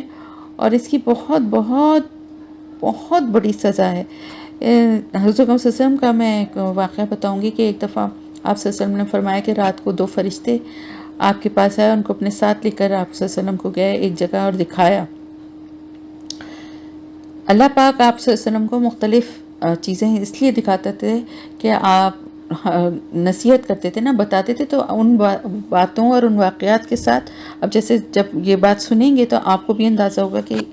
ایک زنا بہت بڑا گناہ ہے اور اس کی سزا بڑی سخت سزائیں ہیں۔ اب ایک جو میں آپ کو بات بتا رہی ہوں اس کو سن کے آپ کے ذہن میں یہ واضح ہو کہ وہاں پر دیکھا کہ بہت بڑی ایک بھٹی کی طرح جو ہے نا آگ دہک رہی ہے، اس کے شعلے جو ہیں اوپر تک اٹھ رہے ہیں، اور اوندھے جو ہے نا الٹے سر کے بل، یعنی مرد اور عورتیں وہاں لٹکے ہوئے ہیں، جو نیچے سے آگ کے شعلے جو ہیں نا وہ بھڑک رہے ہیں اور ان کو پورا کور کر لیتے ہیں، اتنی بری طرح سے وہ جلائے جا رہے ہیں۔ تو آپ صلی اللہ علیہ وسلم نے پوچھا کہ یہ جو اس طرح سے ان کو سزا دی جا رہی ہے یہ کون لوگ ہیں؟ تو انہوں نے فرشتوں نے بتایا کہ یہ زنا کرنے والے لوگ ہیں۔ تو یہ سزا جو ہے یہ جہنم میں نہیں تھی، بلکہ یہ ابھی مرنے کے بعد ان کو مل رہی ہے۔ جہنم میں جو تو قیامت میں جب فیصلہ ہوگا اس کے بعد جائیں گے نا، تو جو عالم برزخ ہے نا، یہ عالم برزخ بھی جو ہے نا یہ کیا ہے، ہم کیوں دعا کرتے ہیں کہ اللہ پاک جنت کے باغوں میں سے ایک باغ بنا دے مومنین کی قبروں کو، اس لیے کہ مرنے کے بعد جو ہے نا جو جس چیز کا حقدار ہوگا اس کے لیے وہ عذاب کی زندگی وہیں قبر میں ہی شروع ہو جائے گی۔ تو انہیں وہ سزا جو ہے وہ مل رہی تھی، جیسے فرعون اور اس کے ماننے والوں کے لیے اللہ تعالیٰ نے فرمایا نا کہ صبح شام آگ پہ پیش کیے جاتے ہیں، پڑھ چکے ہیں نا،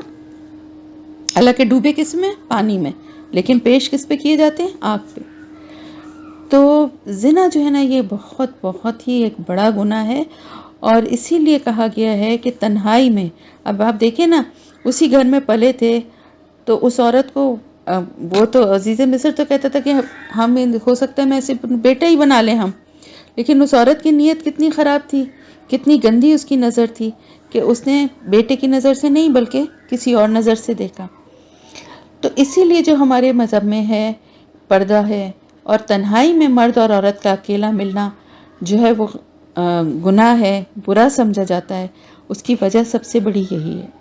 کیونکہ جب ایک مرد اور عورت تنہا ہوتے ہیں تو ان کے درمیان تیسرا شیطان ہوتا ہے، یہ آپ صلی اللہ علیہ وسلم نے فرمایا۔ اور اس میں ایک اور واقعہ بھی آپ کو بتاؤں کہ بڑے بڑے نیک اور بڑے بڑے زاہد لوگ جو ہیں وہ بھی یہ ایسا عورت کا ایک اللہ نے کیونکہ ایک اٹریکشن رکھی ہے نا آپ کے لیے، مرد کے لیے عورت میں، عورت کے لیے مرد میں ایک اٹریکشن رکھی ہے، قدرتی بات ہے، نیچرل ہے، جبھی تو روکا جا رہا ہے، جبھی تو پردے کا کہا جا رہا ہے، جبھی تو تنہائی میں ملنے سے منع کیا جا رہا ہے۔ اور آج کل جیسے دوستیاں ہیں، مل رہے ہیں، جا رہے ہیں، آ رہے ہیں، یہ سب چیزیں کس راستے کی طرف لے جا رہی ہیں؟ تو ایک واقعہ ہے جو کہ کتاب تلبیس ابلیس، اس میں بنی اسرائیل کی بھی بہت ساری روایات اور واقعات ہیں، تو بنی اسرائیل کے ہی ایک عالم کا واقعہ ہے کہ بہت نیک اور عبادت گزار، بہت پرہیزگار ایک عالم، ایک عابد اور زاہد شخص تھا جو کہ ہر وقت عبادت میں لگا رہتا تھا۔ تو اسی بستی میں جو ہے 2 دو تین بھائی تھے جن کی صرف ایک ہی بہن تھی، اور وہ جو ہے کہیں سفر پہ، تجارت پہ یا کسی اس پہ جانا چاہ رہے تھے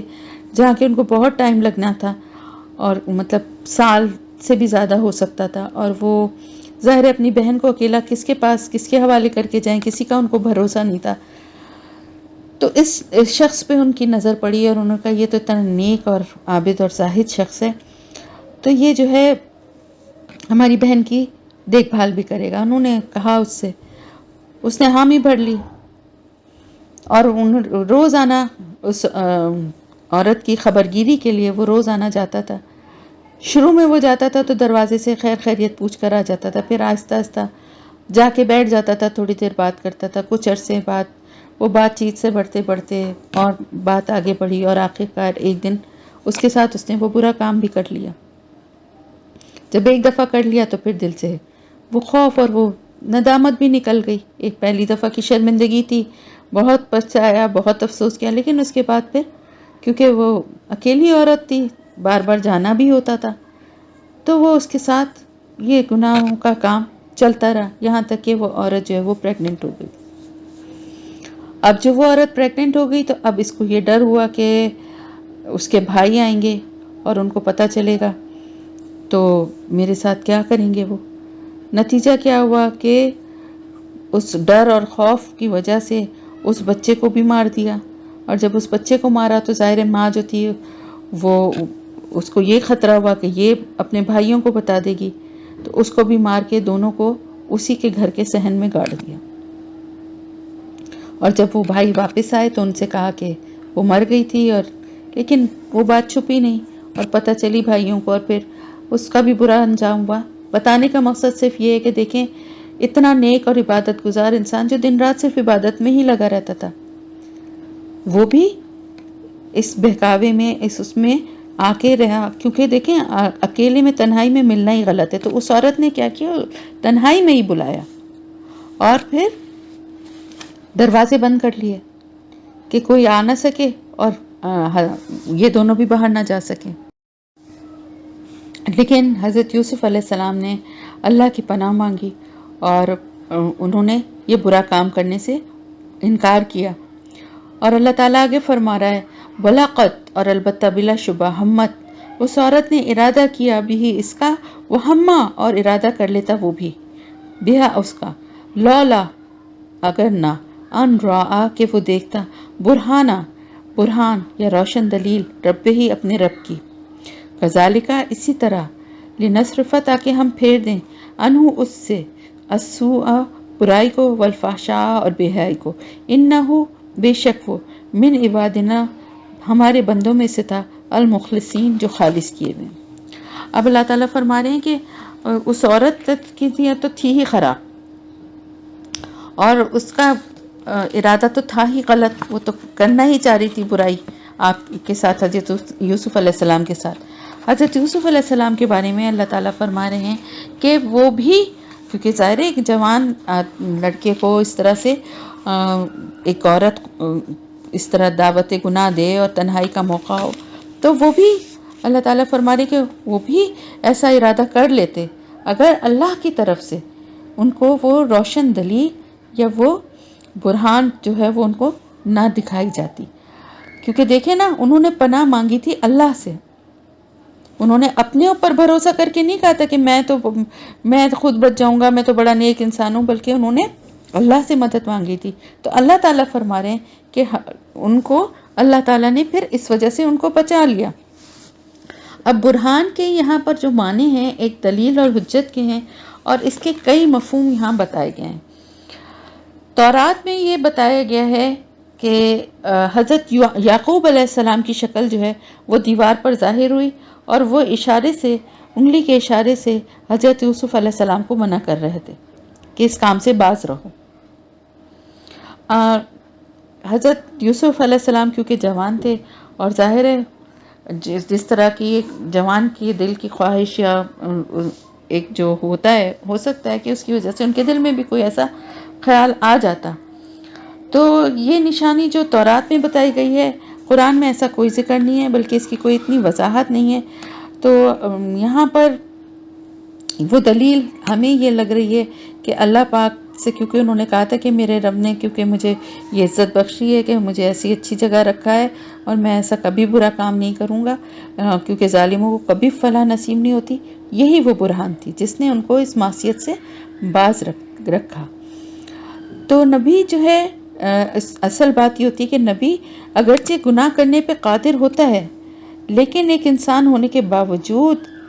سارے انسانی جذبات، احساسات، خواہشات ہوتے ہوئے بھی وہ اتنا نیک نفس اور خدا ترس ہوتا ہے کہ کبھی بھی جان بوجھ کر گناہ کا قصد نہیں کرتا، کرنا تو گناہ دور کی بات ہے، ارادہ بھی نہیں کرتا۔ جیسے کہ آپ صلی اللہ علیہ وسلم اس معاشرے میں رہتے ہوئے بھی جہاں کے تمام گناہ اور برائیاں جو ہیں وہ اتنی عام تھیں اور اتنا مطلب سب اس میں ملوث تھے، لیکن اس میں رہتے ہوئے بھی آپ کا دامن پاک رہا۔ کبھی آپ نے شراب، ناچ گانا، کسی اور عورتوں کی یا کسی ایسی محفل یا برائی کی طرف، قدرتی طور پہ آپ کے اندر اللہ پاک کی طرف سے اللہ نے آپ کو یہ ودیت کیا تھا کہ آپ اس برائی کی طرف کبھی آپ کا دل راغب بھی نہیں ہوا۔ تو اسی طرح یہ برہان اور یہ دلیل وہی ہے کہ ایک نبی کے دل میں اللہ پاک ایسی حجت، ایسی دلیل ان کے دل میں رکھتا ہے، ان کے ضمیر میں، کہ وہ اس طرح کی جو خواہش نفس ہیں وہ کبھی ان کے اوپر غالب نہیں آتی۔ یہی ہے وہ برہان جو کہ قرآن کی اس سے ہمیں پتہ چلتا ہے۔ پھر اللہ تعالیٰ جو فرما رہے ہیں کہ اسی طرح ہم جو ہے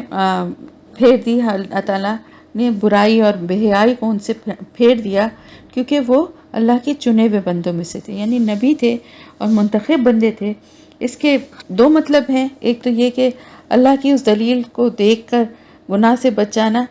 اللہ کی توفیق اور ہدایت سے ہوا، کیونکہ اللہ نے اپنے بندے کو منتخب کر لیا تھا اور اللہ تعالیٰ ہی ان کو بدی سے، گناہ سے، برائی سے، بے حیائی سے دور رکھنا چاہتے تھے۔ دوسرا مطلب یہ بھی لیا جا سکتا ہے، اور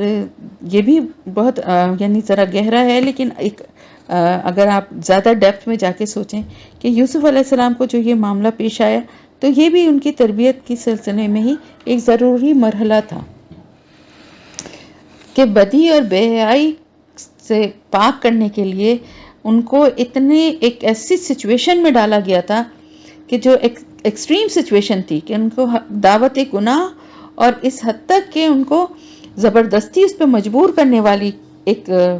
پوزیشن میں ان کو ڈال دیا گیا تھا۔ اور اس موقع پر اللہ تعالیٰ کی طرف سے ان کو یہ اتنی، اللہ کی طرف سے ان کو کنٹرول خود پہ، اور اتنا اللہ تعالیٰ کی طرف سے ان کو اس برائی اور اس کے لیے اتنی ان کے دل میں نفرت اور وہ پیدا کر دی گئی کہ وہ اس آزمائش میں بھی پورے اترے، اور پرہیزگاری اور تقوی کے ساتھ اللہ تعالیٰ نے ان کی مدد فرمائی، اور انہوں نے اپنے نفس سے جتنے بھی یہ برے اس طرح کی آئندہ بھی ان کو اگر کبھی سچویشن پیش آئے تو اس کے لیے بھی وہ اب تیار ہو گئے، یعنی اللہ نے اس لیول پہ ان کو پرہیزگاری اور تقوی کے اس لیول پہ اللہ پاک نے ان کو پہنچا دیا۔ کیونکہ مصر کی جو سوسائٹی تھی، آگے آپ پڑھیں گے جیسے تو آپ کو اندازہ ہوگا کہ وہاں پر بہت حد تک جو ہے نا یہی ماحول تھا، عورتیں جو تھیں وہ بہت زیادہ آزاد، اور اس طرح کے گناہ اور اس طرح کے جو برے کام تھے، خاص طور سے غلاموں کے ساتھ یا اور لوگوں کے ساتھ آپس میں بھی یہ چیز بڑی عام تھی، کردار کے لحاظ سے بہت ہی انتہائی درجے کی پستی میں گری ہوئی تھیں۔ اور اب وہاں پر جو یعنی آپ دیکھیں نا کہ کتنی بڑی پوزیشن پہ ایک وہ شخص ہے اور اس کی بیوی کا یہ حال ہے کہ وہ غلام کے آگے وہ اس طرح کی اس کو دعوت گناہ دے رہی ہے، تو آگے اور بھی جب وہ بادشاہ بنتے جیسا کہ بعد میں بنے تو اس وقت بھی اور زیادہ پتہ نہیں کون کون سی ان کے سامنے اس طرح کی آزمائشیں آتی، تو اللہ نے ان کو اس کے لیے، اللہ تعالیٰ نے ان کی ایک ٹریننگ سے گزار کے ان کو پکا کر دیا، اور خواتین مصر جو تھیں ان کو بھی ان کی طرف سے مایوس کر دیا، تو ایک طرح سے سارے فتنوں کا دروازہ بند کر دیا کہ ان کو بھی یہ اندازہ ہو گیا کہ یہ آنے والے نہیں ہیں ان کے جال میں۔ واستبقا، اور وہ دونوں دوڑے، البابا، دروازے کی طرف، وقدت، اور پھاڑ دی، اور اس نے پھاڑ دی، یعنی اس عورت نے پھاڑ دی، قمیصہ قمیص اس کی، من دبرن پیچھے سے، و الفیا اور ان دونوں نے پایا، سیدہا اس کے شوہر کو، لدل باب دروازے کے پاس، قالت کہنے لگی، ما جزاؤ کیا بدلہ ہو، من ارادہ جو ارادہ کرے بھی اہل کا تیری گھر والی کے ساتھ، سوئن برائی کا، اللہ مگر این یس جنا کہ وہ قید کیا جائے، اور عذاب علیم یا دردناک سزا دی جائے۔ اب دیکھیں آپ آگے کیا ہوا کہ حضرت یوسف علیہ السلام اور وہ دونوں دروازے کی طرف دوڑے۔ کیوں؟ حضرت یوسف اس لیے دوڑے کہ دروازہ کھول کر باہر نکل جائیں، کیونکہ ظاہر دروازہ بند تھا، بلکہ کہا جاتا ہے کہ کئی دروازے تھے، ایک نہیں بلکہ کئی دروازے تھے، اور وہ دروازوں کو کھول کے باہر نکلنا چاہ رہے تھے تاکہ باہر تو ظاہر اور بھی لوگ ہوتے محل میں، تنہائی تو نہیں تھی نا، یہ تو اندر کمرے میں بلا کے یہ اس طرح کی بات کی تھی نا اس نے۔ اور وہ عورت کیوں دوڑی؟ ان کو باز رکھنے کے لیے کہ یہ میری خواہش اور میری جو پاگل ہو رہی تھی ان کے پیچھے کہ یہ اس طرح سے مجھے ٹھکرا کے اور میری اس خواہش کو پورا کیے بغیر یہ باہر نہ نکل پائیں، تو دونوں دروازے کی طرف دوڑے۔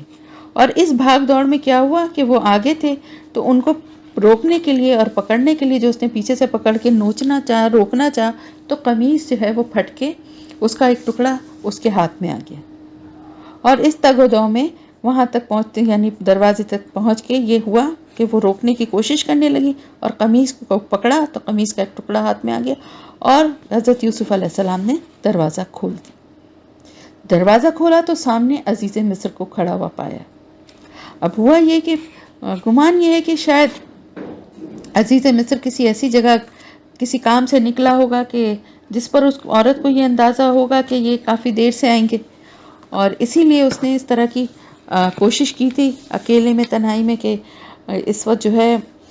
وہ موجود نہیں ہے، لیکن لگتا ایسا ہے کہ وہ کام جو ہے وہ جلدی ختم ہو گیا اور وہ جلدی واپس آ گیا، اور اس کو بالکل اندازہ نہیں تھا، اور غیر متوقع طور پر جب اس نے دیکھا کہ اس کا شوہر دروازے پہ کھڑا ہے تو اب اس کے سمجھ میں نہیں آیا کہ اب وہ کیا کرے۔ ایک دم سے ایسی سچویشن، آگے پیچھے دوڑتے ہوئے یہ دروازے تک پہنچے اور دروازہ کھولیں اور شوہر سامنے، تو اب ایک دم اس نے پینترا بدل لیا اور کہنے لگی، اس کا کیا بدلہ ہو جو تمہاری گھر والی کے ساتھ برائی کا ارادہ کرے، اس کی تو یہی سزا ہونی چاہیے کہ یا تو اس کو قید کر دیا جائے یا سخت سے سخت سزا دی جائے۔ اب سارا الزام حضرت یوسف علیہ السلام پہ ڈال دیا اپنے شوہر کے سامنے، مظلوم بن گئی کہ میرا دیکھو یہ تمہاری بیوی کے ساتھ، بلکہ اس کو اور اکسانے لگی سزا کے لیے کہ دیکھو میں جو ہوں کتنی مطلب میں تمہاری بیوی ہوں، اس نے اس کا بھی لحاظ نہیں کیا اور میرے ساتھ اتنا برائی کا ارادہ کیا، اس کی تو بڑی سخت سزا ہونی چاہیے۔ ان کانا اگر ہے، نہیں سوری، قالا کہا، ہیا یہ، راودتنی عن نفسی پھسلانا چاہتی تھی مجھے میرے نفس سے، وہ شہدہ اور گواہی دی، شاہدن ایک گواہ نے، من اہلیہ اس عورت کے گھر والوں میں سے، ان کانا اگر ہے، قمیصہ قمیص اس کی، قدہ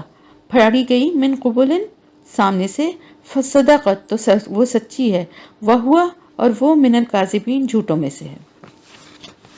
وَإِن اور اگر کانا ہے، قمیصہ قمیص اس کی، قدہ پھاڑی گئی، من دبرن پیچھے سے، فکذبت تو وہ جھوٹی ہے، وہوا من الصادقین اور وہ سچوں میں سے۔ اب قالا ہی راودتنی یعنی اب سچویشن ایسی ہو گئی تھی کہ اگر حضرت یوسف علیہ السلام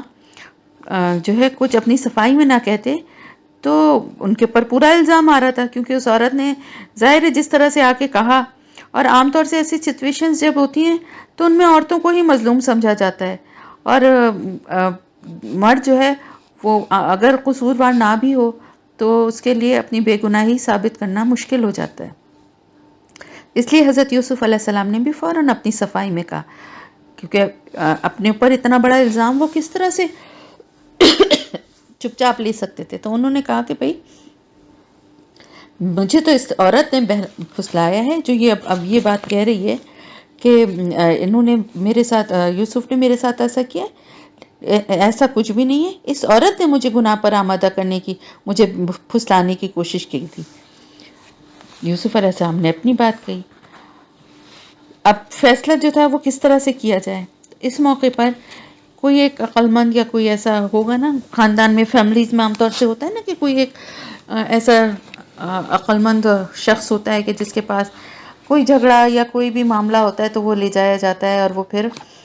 فیصلہ کرتا ہے. اب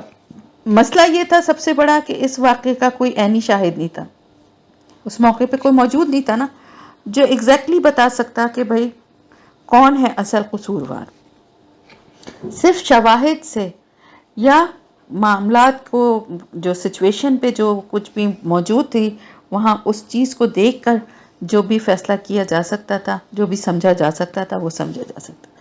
اس شخص نے جب یہ پورا جس کے سامنے جس کو حکم بنایا گیا، یعنی جس کو فیصلے کے لیے جس سے کہا گیا کہ بتاؤ کیا فیصلہ ہونا چاہیے، کیا کون ہے صحیح اور کون ہے غلط، اور یہ بھی بتایا گیا کہ اس طرح کی سچویشن تھی اور قمیص پھٹی ہوئی تھی اور اس کے بیوی کے ہاتھ میں اس کا ٹکڑا تھا. یہ نہیں بتایا گیا کہ کس حصے سے کس طرف سے پھٹی ہوئی تھی، بس یہ بتایا گیا. اور وہ انہی لوگوں میں سے ایک تھا، یعنی اس عورت کے گھر والوں میں سے ہی تھا. تو یہ بھی نہیں کہا جا سکتا کہ وہ یوسف علیہ السلام کا ساتھی تھا یا ان کو جانتا تھا. اس شخص نے پورا واقعہ سنا اور اس نے کہا کہ اگر یہ قمیص پیچھے سے پھٹی ہوئی ہے تو پھر یعنی اگر پہلے تو صحیح کہا، اگر سامنے سے پھاڑی گئی ہے تو یہ عورت سچی ہے، کیونکہ سامنے سے پھاڑے ہونے کا مطلب یہ ہے کہ اس شخص کی نیت صحیح نہیں تھی اور اس عورت کے اوپر وہ حملہ یا اس کو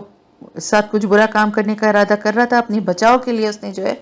اس کو جو پکڑ کے قمیص کو کھینچا ہوگا یا اپنے بچنے کے لیے اس کو نوچا ہوگا، جو بھی ہے. تو یہ قمیص پھٹ کے ہاتھ میں آ گئی تو اس کا مطلب ہے کہ پھر یہ عورت کا دعویٰ درست ہے اور یہ آدمی جو ہے یہ جھوٹا ہے. لیکن اگر قمیص پیچھے سے پھٹی ہوئی ہے تو پھر یہ عورت جھوٹی ہے اور وہ آدمی سچا ہے، کیونکہ اس کا مطلب یہ ہے کہ وہ بچنے کے لیے آگے جا رہا تھا اور پھر پیچھے سے اس کو پکڑنے کے لیے اس نے قمیص کو کھینچا ہے، جو کہ اصل سچویشن تھی، اور وہ ٹکڑا اس کے ہاتھ میں آ گیا. اور دوسری بات یہ کہ اگر کسی کا کوئی نیت یا کوئی برا ارادہ ہوتا اور اتنی تگ و دو ہوتی کہ قمیص آگے سے پھاڑنے کی نوبت یعنی پھٹنے والی نوبت آ جاتی، تو اس عورت کے جسم پہ بھی یا اس مرد کے جسم پہ بھی کچھ نشانات ہوتے ہیں. مثلا کوئی ناخون سے نوچا ہوتا ہے یا اس مرد نے کوئی اس کے اوپر کچھ تشدد یا کچھ کیا ہوتا. ایسی کوئی چیز بھی نہیں تھی، کوئی اس طرح کا اٹیمپٹ ہوا نہیں تھا، صرف قمیص کا پھٹا ہوا ٹکڑا تھا اور وہ بھی پیچھے سے. تو جب یہ بات اس آدمی نے بغیر دیکھے یہ بات کہہ دی تو بات ساری صاف ہو گئی اور عزیز مصر کو بھی اندازہ ہو گیا. مجھے ایسا لگتا ہے کہ عزیز مصر کو کچھ ہی حد تک اندازہ پہلے ہی ہوگا، کیونکہ ظاہر ہے جس کردار کی اس کی بیوی تھی تو تھوڑا بہت تو اس کو شک ہوا ہوگا، اور یوسف علیہ السلام کو بھی وہ دیکھتا آ رہا تھا اتنے سالوں سے. لیکن بہرحال انسان ہونے کے ناطے ہو سکتا ہے کہ اپنی بیوی کی باتوں میں آ گیا ہو، مگر اب جب یہ ساری بات کھل گئی اور صاف ہو گئی تو بالکل کلیئرلی اس کو پتہ چل گیا.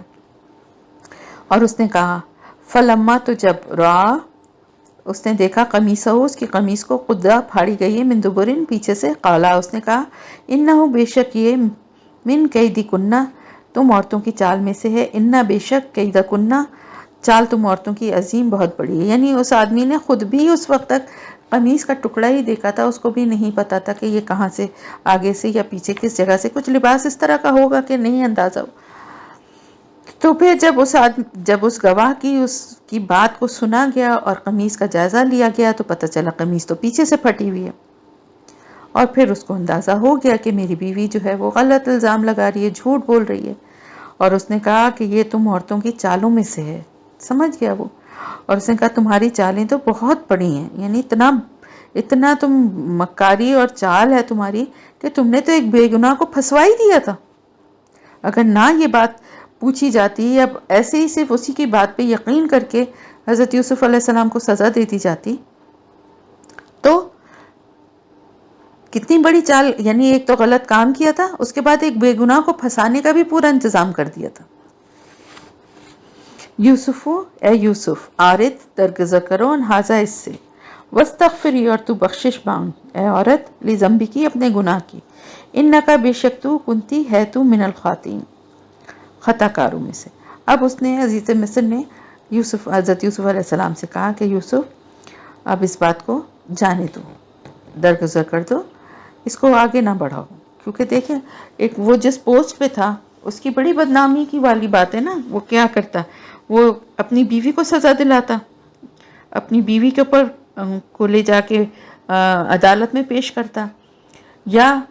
اپنی بیوی کو ویسے ہی اگر کسی طرح سے گھر سے نکالتا یا جو کچھ بھی اس کو سزا دیتا، تو دنیا میں تو اصل بدنامی اس کی بھی ہوتی نا، اور بات بہت زیادہ بڑھ جاتی۔ اور حضرت یوسف علیہ السلام تو ظاہر ایک غلام تھے، اور ان کی جو حیثیت اور پوزیشن تھی وہ ان کے زیر نگیں تھے، ایک طرح سے جو بھی وہ کہتے وہ ماننے پہ مجبور تھے۔ پھر بھی اس نے اچھے انداز میں ہی کہا کہ اس بات کو یہیں پہ ختم کر دو، میں بڑھانا نہیں چاہتا اپنی بدنامی کے بات آگے بڑھے، دور تک جائے، اور لوگوں میں میری ایک تمسخر بھی ہو اور ذلت بھی ہو۔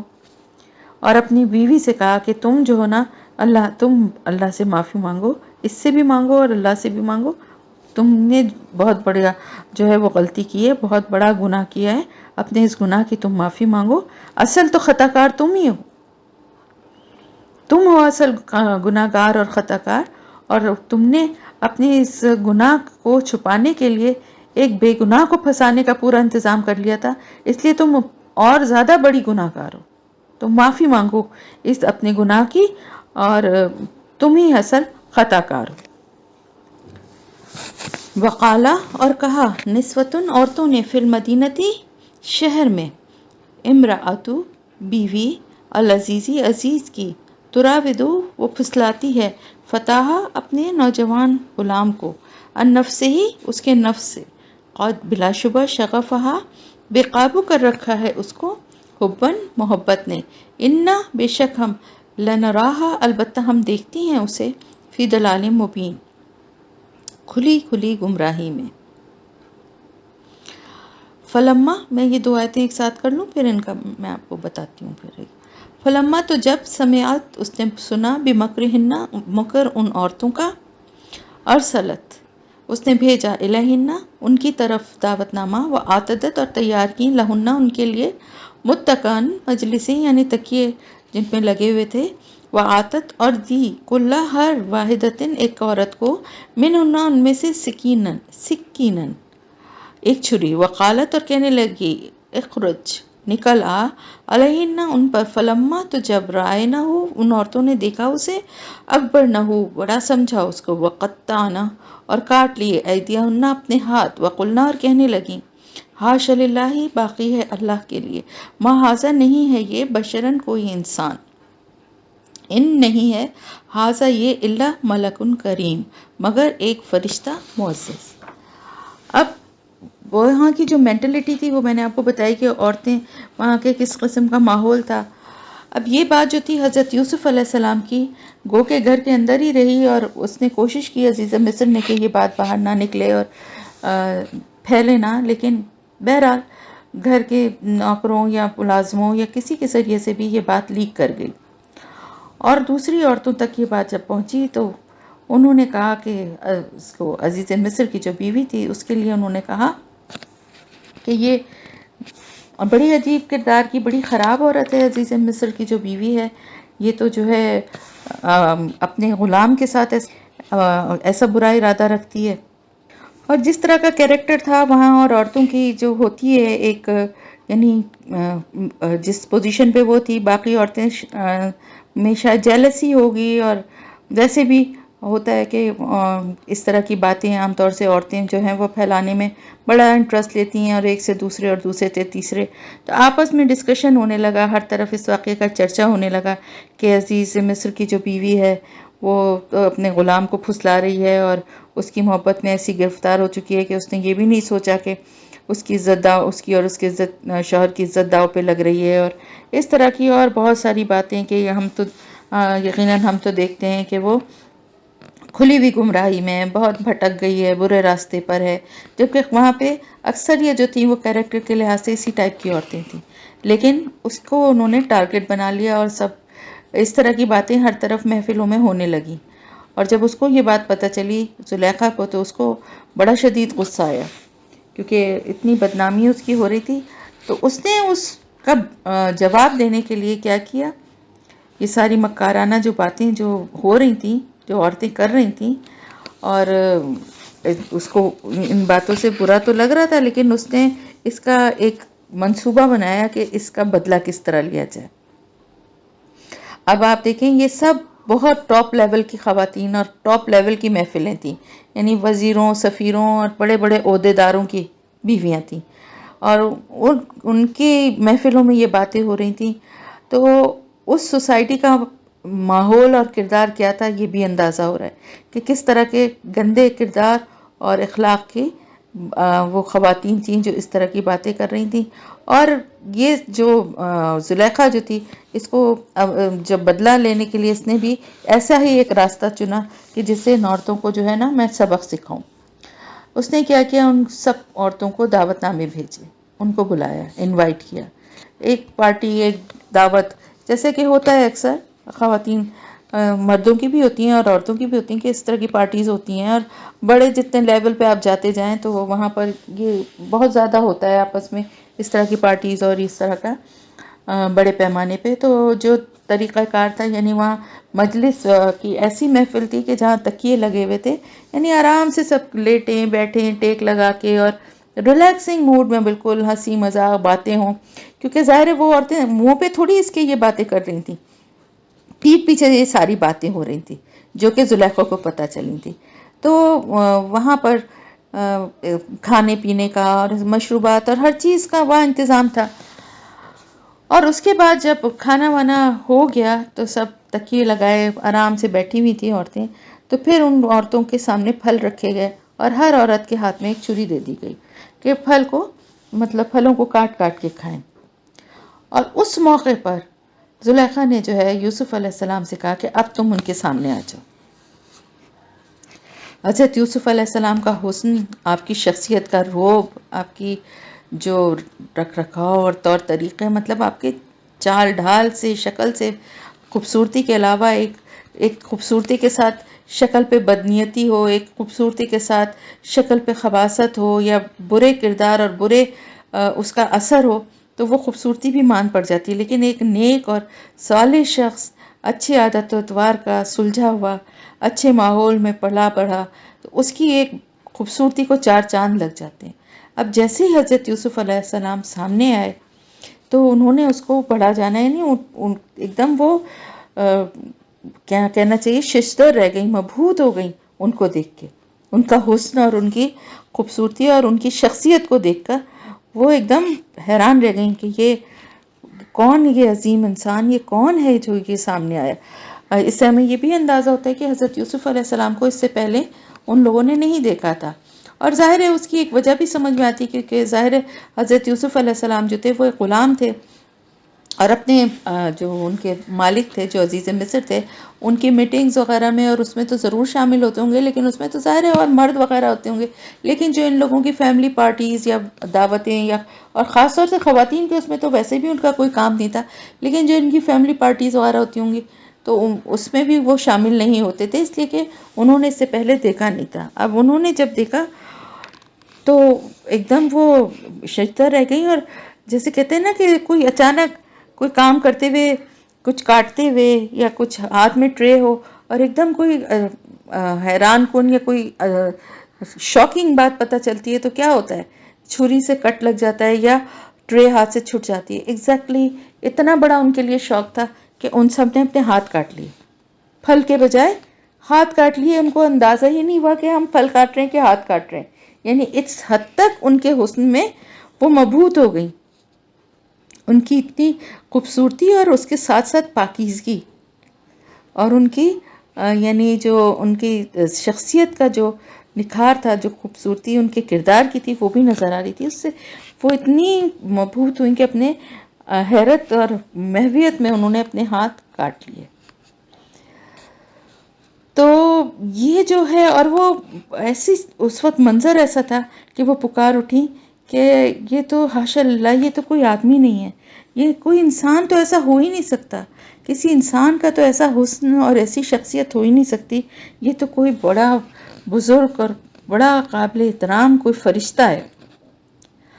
جب ان عورتوں کی یہ حالت دیکھی تو پھر اس عورت نے کہا، یعنی زلیخا نے،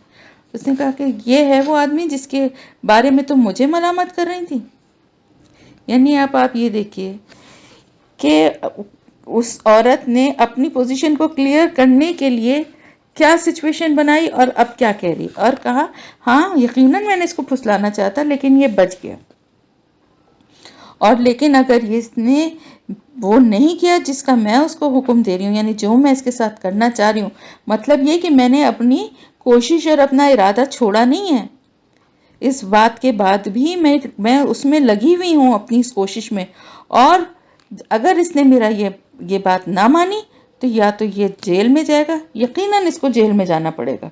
اور یہ ضرور ذلیل ہو کر رہے گا اگر اس نے میری بات نہ مانی۔ یعنی اس گناہ کے کام کو کرنا جو ہے وہ ان کی نزدیک بڑا باعزت تھا، اور اگر اس گناہ کو کرنے سے انکار کرے گا تو وہ ذلیل ہوگا۔ یعنی اس عورت کے کردار اور اس ماحول اور معاشرے کا کردار دیکھیں کہ ایک خصوصی دعوت کا اہتمام کر کے اس میں فخر سے سب کو بتانا کہ دیکھ لو یہ ہے وہ شخص جس کے ساتھ میں ایسا برائی کا ارادہ رکھتی ہوں اور تم لوگ مجھے اس کے بارے میں ملامت کرتی ہو، اور اب دیکھو کہ یہ کیسا ہے، اور پھر پوری بے حیائی سے یہ اعلان کرنا کہ ایک دفعہ تو یہ مجھ سے بچ گیا ہے مگر کب تک، آخر کار اسے میری بات ماننی ہوگی۔ تو یہ دیکھیں آپ، یہ ماحول تھا اس سوسائٹی کا اور اس عورت کا یہ کردار تھا، تو کس طرح سے یہ کہا جا سکتا ہے کہ بعد میں حضرت یوسف علیہ السلام نے اس عورت سے شادی کر لی۔ اب اس سے ہمیں اس وقت کے مصر کے جو اونچے طبقے تھے ان کی اخلاقی حالت کا بھی اندازہ ہوتا ہے۔ ظاہر ہے عزیز مصر کی بیوی نے، جیسا کہ میں نے آپ کو بتایا، جن عورتوں کو بلایا تھا وہ سب بڑے بڑے عہدیداروں کی، امیروں کی جو بیویاں تھیں، اور ان اتنے بڑے بڑے قابل عزت گھرانوں کی عورتوں کے سامنے وہ اپنے محبوب نوجوان کو پیش کرتی ہے، اور پھر اس کی خوبصورتی دکھا کے، اس کی خوبصورتی اور جوانی دکھا کر ان کو یہ قائل کرنے کی کوشش کرتی ہے کہ اتنا خوبصورت نوجوان میرے سامنے موجود ہے، میں اس پر مر نہ مٹتی تو میں کیا کرتی، میں اس کے ساتھ برائی کا ارادہ اگر میں نے کیا ہے تو دیکھو کتنا خوبصورت ہے، تم قابو رکھ سکتی ہو خود پر۔ پھر یہ بڑے گھرانوں کی جو بہو بیٹیاں آئی تھیں وہ بھی، ان کا عمل بھی کچھ ایسا ہی تھا کہ وہ بھی کچھ ایسی ہی بات ان کی باتوں سے بھی لگتا تھا کہ واقعی اگر ہمارے ساتھ ایسے حالات ہوتے تو ہم بھی شاید ایسا ہی کرتے۔ تو پھر ان عورتوں کے درمیان بیٹھ کے وہ یہ بھی عزم کا اظہار کر رہی ہے کہ میں اس غلام کو جو ہے، خوبصورت جو یہ لڑکا ہے، یہ اگر میرے ساتھ اس برے کام کو کرنے کے لیے تیار نہیں ہوا تو میں اس کو جیل بھجوا دوں گی۔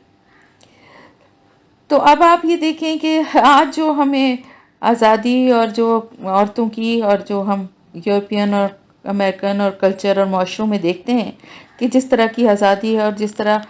مردوں کو گناہ کی طرف اکسانا اور ان کو راغب کرنا اور ان کے پیچھے پڑ جانا، دیکھیے بلکہ اب تو بہت ساری ویسٹ کے ساتھ ساتھ ایسٹ میں بھی یہ باتیں بڑی کامن ہوتی جا رہی ہیں کہ لڑکوں کی طرح لڑکیاں بھی لڑکوں کے پیچھے پڑ رہی ہیں اور برائی کی طرف ان کو آمادہ کر رہی ہیں۔ تو یہ چیز بہت پرانی ہے، شیطان کے یہ بہت پرانے ہتھ کنڈے ہیں، اس دور میں بھی تھے اور آج بھی ہیں۔ تو اس نے اس بات کا ارادہ ظاہر کر دیا کہ اگر یہ نہیں مانیں گے تو میں اسی طرح سے ان کے لیے کوشش کرتی رہوں گی، اور اگر یہ نہیں مانیں گے تو پھر ان کو جیل میں بھجوا دوں گی، ان کا انجام جو ہے وہ میں برائی کرواؤں گی۔ قالت، وہ کہنے لگی، فذالکن، تو یہ ہے، الذی، وہ شخص، لمتننی، جو تم ملامت کرتی ہو مجھے، فیہ، اس کے بارے میں، ولقد، اور البتہ بلا شبہ، راودتہ، میں نے پھسلانا چاہا اسے، عن نفسہ، اس کے نفس کے بارے میں، فاستعصمہ، ہم پڑھ چکے ہیں نا ابھی سورہ نوح میں پڑھا ہے نا ہم نے، عاصم بچانا، کوئی بچانے والا، فاستعصم، پس وہ بچ نکلا، ولئن، اور البتہ اگر، لم یفعل، نہیں اس نے کیا، ما آمرہ، جو میں حکم دیتی ہوں اسے، لیسجنن، البتہ ضرور قید کیا جائے گا، ولیکون من الصاغرین، اور البتہ ہو جائے گا ذلیل ہونے والوں میں سے۔ کہ میں پورا آپ کو بتا دیا نا، کیونکہ یہ پورا ایک واقعہ تھا تو ایک ساتھ ہی میں نے آپ کو بتا دیا کہ اس نے پھر یہی کہا کہ یہ اس دن تو بچ نکلا ہے، لیکن آگے بھی چل کے اگر اس نے جو میں چاہ رہی ہوں وہ میرے، جس کا میں اس کو حکم دے رہی ہوں، وہ اس نے میرے ساتھ نہیں کیا تو اس کو نتیجتاً ضرور اس کو قید کر دیا جائے گا، اور یہ ذلیل و خوار میں اس کو کر دوں گی۔ یعنی ایک دفعہ تو میں نے الزام لگایا، اس سے بچ گیا، اب کسی اور طرح سے میں اس کو پھنساؤں گی، کوئی اور الزام لگاؤں گی اور اس کو ذلیل کرواؤں گی۔ قالا، اس نے کہا، ربی، اے میرے رب، السجن، قید خانہ، احب زیادہ محبوب ہے، الیہ میری طرف، مما اس سے جو یدعوننی وہ بلاتی ہیں مجھے، الہی اس کی طرف، و الا اور اگر نہیں، تصرف تو پھیرے گا، انی مجھ سے، کیدہن چال ان عورتوں کی، اسبو میں مائل ہو جاؤں گا، الیہن ان کی طرف، وَأَكُمْ مِنَ الْجَاهِلِينَ اور ہو جاؤں گا میں جاہلوں میں سے۔ اب حضرت یوسف علیہ السلام نے اللہ تعالیٰ سے دعا کی، پریشان ہو گئے وہ بھی، اتنی خراب کردار کی عورتیں اور جس طرح سے ان کو پریشان کر رہی تھیں اور ان کے پیچھے پڑے ہوئے تھے۔ تو اب آپ دیکھیں پوری سچویشن آپ کے سامنے ہے، ایک ینگ لڑکا، خوبصورت نوجوان، اتنی مشکلات، غریبی، جلا وطنی، غلامی، یہ سارے مرحلوں سے گزرنے کے بعد اب ایک ایسی جگہ پہنچا جہاں پہ ایک بہت یعنی سمجھیے کہ ایک سلطنت اور ایک ریاست اور ایک قائم ہے، اور وہاں پر اس کا سابقہ جو ہے وہ ایک بہت اس حکومت کے ایک بہت بڑے عہدیدار سے پڑھتا ہے، جو کہ اس کو بڑی عزت سے اچھی طرح اپنے گھر رکھتا ہے اور اس کی ٹریننگ کرتا ہے، اور جب جوانی کی عمر کو پہنچتا ہے تو اسی آدمی کی بیوی جو ہے وہ اس کے پیچھے پڑ جاتی ہے۔ اب ظاہر ہے اسی گھر میں رہتے ہوئے دن رات اس کا واسطہ اس سے پڑتا رہتا ہے، ایسا نہیں ہے کہ وہ کہیں اور تھا اور وہ کسی اور گھر میں تھی، ایک ہی گھر میں رہتے تھے، اور پھر اس عورت کی ہی وجہ سے اتنی بات آگے پھیلتی ہے کہ دعوتوں میں اور اس میں جب عورتوں کو بلا کے دکھایا جاتا ہے تو پھر حضرت یوسف علیہ السلام کے حسن کا جو چرچا ہے وہ پوری حکومت میں، پورے ملک میں پھیل جاتا ہے، اور شہر بھر کی امیر عورتیں جو ہیں اب اس پر عاشق ہو جاتی ہیں۔ پہلے تو وہی ایک عاشق تھی، اب سب ہو جاتی ہیں۔ اب ایک طرف اکیلے حضرت یوسف علیہ السلام اور دوسری طرف سینکڑوں کی تعداد میں خوبصورت عورتیں اور ان کی طرح طرح کی سازشیں اور جال ہیں جو ان کو پھانسنے کے لیے پھیلے ہوئے ہیں، اور جتنی وہ تدبیریں کرتے تھے ان کو ٹالنے کی، اتنے ہی اور ان کے جذبات بھڑکتے تھے، اور زیادہ وہ ان کو توڑنے کی کوشش کر رہی تھی وہ ساری۔ اب ہوتا یہ ہے کہ گناہ جو ہے وہ تو بہت خوشنما بنا کے ان عورتوں کے سامنے تو بہت خوشنما اور بہت دل فریب ان کو لگ رہا تھا نا، لیکن حضرت یوسف علیہ السلام کو یہ گناہ جو ہے بہت ہی یعنی اپنی ساری تاریکی اور اپنی ساری جو معصیت ہے اس کے ساتھ ان کو اس کا ان کے دل میں برائی کا احساس تھا، اور وہ موقع ڈھونڈ رہے تھے کہ کس طرح سے ان سے بچیں، اور وہ موقع ڈھونڈ رہی تھی کہ کس طرح سے ان کے دل کو ذرا سا بھی برائی کی طرف وہ آمادہ ہوں اور وہ اپنے آپ کو ان کے سامنے پیش کر دیں۔ ایک نہیں، نہ جانے کتنی عورتیں، اور جو گھر میں تھیں ان سے تو دن رات یعنی 24 گھنٹے ہی اس خطرے میں بسر ہو رہے تھے کہ ایک لمحے کے لیے بھی اگر ذرا ان کے ارادے میں کوئی ذرا سی بھی ڈھیل آ جائے، یا کوئی ایسا موقع ہو کہ جس وقت وہ ان پہ حاوی ہو سکتی ہوں اور کوئی کسی طرح پھنسا سکتی ہوں، تو وہ کیا کر سکیں گے۔ تو اس موقع پہ وہ جو ہے وہ بجائے اس کے کہ کوئی اور ہو تو وہ کہے جی میں تو دیکھا کتنا نیک انسان ہوں کہ اتنے عورتیں میرے پیچھے پڑی ہیں، لیکن میں دیکھو کیسا مقابلہ کر رہا ہوں سب سے، اور کس طرح سے میں ان سب سے بچ رہا ہوں، اور میرے قدم کسی طرح پھسلتے نہیں ہیں، میں ان کی کتنی دعوت کے باوجود، لیکن اس کے باوجود ان سب باتوں کے بجائے ان کو اپنے انسان ہونے کی وجہ سے ان کو یہ احساس تھا کہ میں انسان ہوں، کبھی کمزور بھی پڑ سکتا ہوں، اور اس بات سے ان کا دل کانپ جاتا تھا یہ سوچ کے کہ اللہ نہ کرے کبھی ایسا میری زندگی میں موقع ہے۔ اس لیے وہ نہایت عاجزی سے اب اللہ تعالیٰ سے دعا کرتے ہیں کہ اللہ تو میری مدد کر، میں کمزور انسان ہوں، مجھ میں اتنی طاقت نہیں ہے کہ ان کی اتنی زیادہ اس گناہ کے سیلاب کا مقابلہ کر سکوں، تو مجھے سہارا دے اور مجھے بچا، میں ڈرتا ہوں کہ کہیں میرے پاؤں پھسل نہ جائے۔ تو اس لیے انہوں نے کہا کہ اللہ پاک مجھے قید خانہ منظور ہے، زیادہ محبوب ہے، کیونکہ میں ان سب کے چنگل سے نکل جاؤں گا، جو ہر وقت کی ان کی یہ کوششیں ہیں مجھے پھنسانے کی۔ میں بھی انسان ہوں، پتہ نہیں کسی وقت ذرا سا بھی میں بہک گیا، پھسل گیا، یا ان کی کسی سازش کی زد میں آ گیا، اس سے بہتر ہے مجھے قید خانہ زیادہ محبوب ہے کہ جہاں پہ میں ان کی چالوں سے اور ان عورتوں سے اور ان کی چالوں سے میں محفوظ ہو جاؤں گا، اور میرے دل میں کوئی اس طرح کا کھٹکا نہیں رہے گا کہ خدا نخواستہ میں بھی جاہلوں میں سے ہو جاؤں، یا مجھ سے بھی کوئی ایسا کام ہو جائے کہ جس کی وجہ سے میں ان کے دام میں پھنس جاؤں۔ فاستجابا، بس دعا قبول کر لی گئی، لہو اس کے لیے، ربہ اس کے رب نے، فصرفا تو اس نے پھیر دی، انہو اس سے، قیدہن چال ان عورتوں کی، انہو بے شک وہ، ہوا السمیع العلیم وہی ہے خوب سننے والا جاننے والا۔ تو پھر اللہ تعالیٰ نے ان کی یہ دعا قبول کر لی، اور ان کو وقتی طور پر اللہ پاک نے ان کے لیے یہ دعا، ان کی یہ یعنی جیل میں جانے والی جو دعا ہے وہ قبول کر لی، اور ان کو ان عورتوں کی چالوں سے اللہ پاک نے بچا لیا، بے شک وہ سننے والا ہے اور جاننے والا ہے۔ اب دیکھیں اس طرح سے یعنی یوسف علیہ السلام کو قید میں ڈالے جانا بھی ایسا بظاہر یہ لگ رہا تھا کہ ایک طرح سے جیسے ان عورتوں کی جیت ہو گئی اور یوسف علیہ السلام کو قید میں جانا پڑ گیا، لیکن در حقیقت اس میں بھی اللہ کی حکمت تھی۔ بظاہر تو یہ اس وجہ سے تھی کہ سچویشن کچھ ایسی ہو گئی تھی، حالانکہ عزیز مصر نے پہلی دفعہ میں ہی اس کو یہ بات پتہ چل گئی تھی کہ یہ قصور جو ہے اس کی بیوی کا ہے، غلطی اس کی ہی ہے، اور حضرت یوسف علیہ السلام بے گناہ ہیں، اور اس نے کہا بھی ایسے ہی تھا۔ لیکن اب یہ بات آگے بہت پھیل گئی تھی، کیونکہ اس عورت نے جو عورتوں کو بلایا، اور ان عورتوں کے ذریعے پورے ملک میں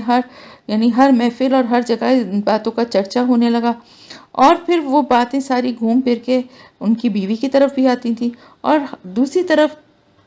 باقی جو گھروں میں بھی جو عورتیں تھیں وہ حضرت یوسف علیہ السلام کے لیے دیوانی ہو رہی تھیں۔ تو فوری طور پر ان سب کی سمجھ میں ایک یہی حل آیا کہ یہ ساری نشانیاں، یہ ساری باتیں دیکھنے کے بعد ان کو یہی ہوا کہ ان کا جو ہے ان کو فوری طور پہ قید میں ڈال دیا جائے۔ تو اللہ تعالیٰ نے آپ کی دعا کو قبول کر لیا، اور ان عورتوں کی چالوں سے آپ کو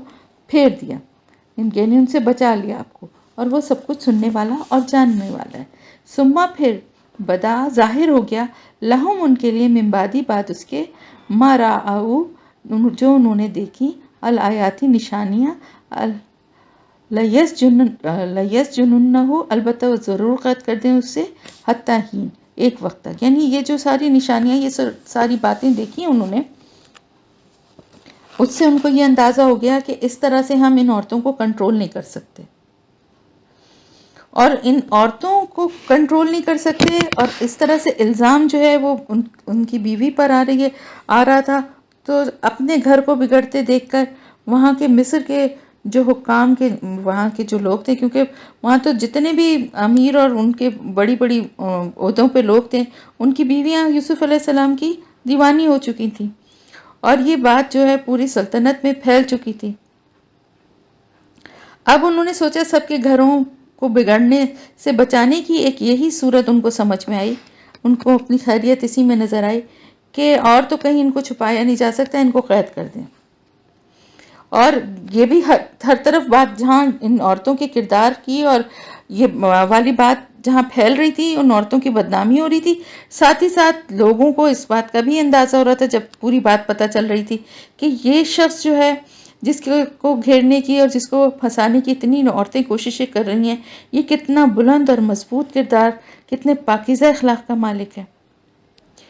اور وہ یہ بھی جانتے کہ اس شخص کو کسی جرم کی بنا پر تو جیل بھیج نہیں سکتے، اور لوگوں کو یہ بھی اندازہ تھا کہ ان کو بھیجا اسی لیے گیا ہے کہ مصر کے جو امراء تھے، جو بڑے بڑے عہدیدار تھے، اپنی عورتوں کو قابو میں رکھنے کے لیے، وہ قابو میں آ نہیں رہی تھی ان کی عورتیں، ایک بے گناہ کو جیل میں بھیجنا انہیں زیادہ آسان لگا۔ تو یہ طریقہ کار بھی جو آج ہوتا ہے، یہ بھی بہت پرانا ہے کہ بااثر لوگ جو ہوتے ہیں وہ اپنے گناہ، اپنی غلطیوں کو چھپانے کے لیے بے گناہوں کو جیل میں ڈال دیتے ہیں۔ تو حضرت یوسف علیہ السلام کو بھی اسی طرح سے بے گناہ ہوتے ہوئے بھی اپنی بدنامی کو چھپانے کے لیے، اپنی عورتوں کو قابو میں رکھنے کے لیے جیل میں ڈال دیا گیا، اور اس کے لیے کوئی مدت بھی مقرر نہیں کی گئی، یعنی یہ نہیں کہا گیا کہ 1 سال کے لیے، 6 مہینے کے لیے، 2 سال کے لیے، بلکہ کہا گیا حتیٰ حین ایک وقت تک، یعنی مطلب یہ تھا ان کا کہ ہم دیکھیں گے، معاملہ ٹھنڈا پڑ گیا، کتنے سال لگتے ہیں، یہ بات دب گئی، تو اس کے بعد دیکھیں کہ کون سا موقع ہے جس پہ ان کو رہا کیا جائے یا نہ ہی کیا جائے، یعنی کوئی اس کے بارے میں کوئی فیصلہ ہی نہیں کیا گیا، بس قید میں ڈال دیا گیا۔ قرآن میں آتا ہے کہ وہ اس قید خانے میں تقریباً 10 سال میکسیمم یا اس سے کم کچھ عرصہ رہے ہوں گے، یعنی کئی سال تک رہے، 1-2 دن نہیں رہے، کئی سال رہے۔ ودخلا اور داخل ہوئے، معہو ساتھ اس کے، السجنہ قید خانے میں، فتیانی 2 جوان غلام، قالا کہا احدہما ان دونوں میں سے ایک نے، انی بے شک میں، ارانی میں دیکھتا ہوں خود کو، آسروں میں نچوڑ رہا ہوں، خمرن شراب، وقالا اور کہا الآخر دوسرے نے، انی بے شک میں، ارانی میں دیکھتا ہوں خود کو، احملو میں اٹھائے ہوئے ہوں، فوق راسی اپنے سر کے اوپر، خبزن روٹی، تاکلو کھاتے ہیں، الطیرو پرندے، منہو اس سے، نبئنا بتاؤ ہمیں، بتاویلہ ہی تعبیر اس کی، انا بے شک ہم، نراکا ہم دیکھتے ہیں تجھے، من المحسنین محسنین میں سے۔ اب انہوں نے جب حضرت یوسف علیہ السلام کو قید خانے میں ڈالا گیا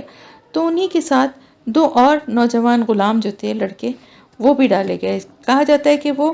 بادشاہ کے مطلب ساتھ کام کرنے والے تھے۔ ایک جو تھا وہ بادشاہ کو شراب وغیرہ پیش کیا کرتا تھا، پلانے والا، ساقی جسے کہتے ہیں، اور دوسرا جو تھا وہ شاید کھانا وانا پکانے کا، اس طرح کا یا کھانا لگانے کا یہ کام کرتا تھا، اور ان پہ الزام یہ تھا کہ بادشاہ کے خلاف انہوں نے اس کو قتل کرنے کی سازش کی ہے، جس الزام میں ان کو قید کیا گیا تھا۔ ایک اس میں تورات میں، بلکہ یہ جو ہے نا، یعنی اس کی جو اس کے ان 2 غلاموں کے بارے میں بتایا گیا ہے، اس میں یہ کہا گیا ہے کہ ان کو اس قصور پر جیل بھیجا گیا تھا کہ ایک جو تھا وہ ساقی تھا، یعنی ساقیوں کا سردار تھا، شراب وغیرہ پلانے والا، دوسرا شاہی نان بائیوں کا، یعنی روٹیوں کا اور کھانے پینے کا انتظام کرنے والا وہ تھا۔ تو انہوں نے ایک دعوت کے موقع پر کیا ہوا تھا کہ روٹیوں میں کچھ کرکراہٹ، یعنی کچھ آئی، جب کنکر کوئی آ گیا، اور شراب کے گلاس میں مکھی نکل آئی، لیکن یہ بھی کہا جاتا ہے کہ وہ جو تھے وہ بادشاہ کے خلاف سازش میں ملوث تھے، اس لیے ان کو پکڑا گیا تھا۔ بہرحال ان دونوں کو بھی ساتھ ہی ساتھ حضرت یوسف علیہ السلام کے ساتھ قید خانے میں داخل کیا گیا، اور انہوں نے پھر یہ آ کر حضرت یوسف علیہ السلام کے جب انداز و اطوار دیکھے اور ایک نیک سیرت نیک صورت نوجوان ان کو پایا، تو انہوں نے خواب دیکھا، اور آ کے انہوں نے حضرت یوسف علیہ السلام سے اس خواب کو بیان کیا۔ اب اس سے آپ کو اندازہ یہ بھی ہوگا یقیناً کہ قید خانے میں حضرت یوسف علیہ السلام کی کیا عزت اور وقت تھی، ان کو وہاں کس نظر سے دیکھا جاتا تھا۔ تو اب اوپر جو کچھ تھا وہ بھی اس سے بھی اندازہ ہوتا ہے کہ ان کا کردار اور ان کے بارے میں لوگوں کی رائے کیا تھی، اور اب وہاں جیل میں آنے کے بعد بھی لوگوں میں ایک عزت اور احترام ان کے لیے تھا، اور اسی وجہ سے ان 2 قیدیوں نے بھی یوسف علیہ السلام سے ہی آ کر اپنے خواب کی تعبیر پوچھی، اور کسی کے پاس نہیں، اور کہا بھی یہ کہ ہم آپ کو ایک نیک نفس، ایک اچھا انسان، نیک انسان سمجھتے ہیں، اور سب کو معلوم تھا، جیل کے اندر بھی اور جیل کے باہر بھی سب کو یہ معلوم تھا کہ یہ شخص کوئی مجرم نہیں ہے، بلکہ ایک نہایت نیک نفس شخص ہے، اور اپنی سخت ترین آزمائشوں میں بھی اپنی نیکی اور پرہیزگاری کا ثبوت دے چکا ہے، اور اب پورے ملک میں اس سے زیادہ نیک انسان کوئی نہیں ہے۔ تو یہی وجہ تھی کہ نہ صرف قیدی ان کو عقیدت کی نگاہ سے دیکھتے تھے، بلکہ قید خانے کے حکام اور جو اہلکار تھے وہ بھی ان سے بہت عزت اور عقیدت رکھتے تھے۔ تو بائبل میں آتا ہے کہ قید خانے کے داروغوں نے سب قیدیوں کو جو قید میں تھے یوسف علیہ السلام کے ہاتھ میں سونپا، اور جو کچھ وہ کرتے اسی کے حکم سے کرتے تھے، اور قید خانے کا داروغہ سب کاموں کی طرف سے بے فکر تھا۔ ٹھیک ہے، اب ان دونوں نے جو آ کر جو خواب بتایا، اس خواب میں انہوں نے یہ بتایا کہ ایک نے یہ بتایا کہ میں نے خواب میں یہ دیکھا ہے کہ میرے سر پر کہ میں شراب کشید کر رہا ہوں، نچوڑ رہا ہوں یعنی، اور دوسرے نے دیکھا کہ میرے سر پر روٹیاں رکھی ہوئی ہیں اور پرندے ان کو کھا رہے ہیں،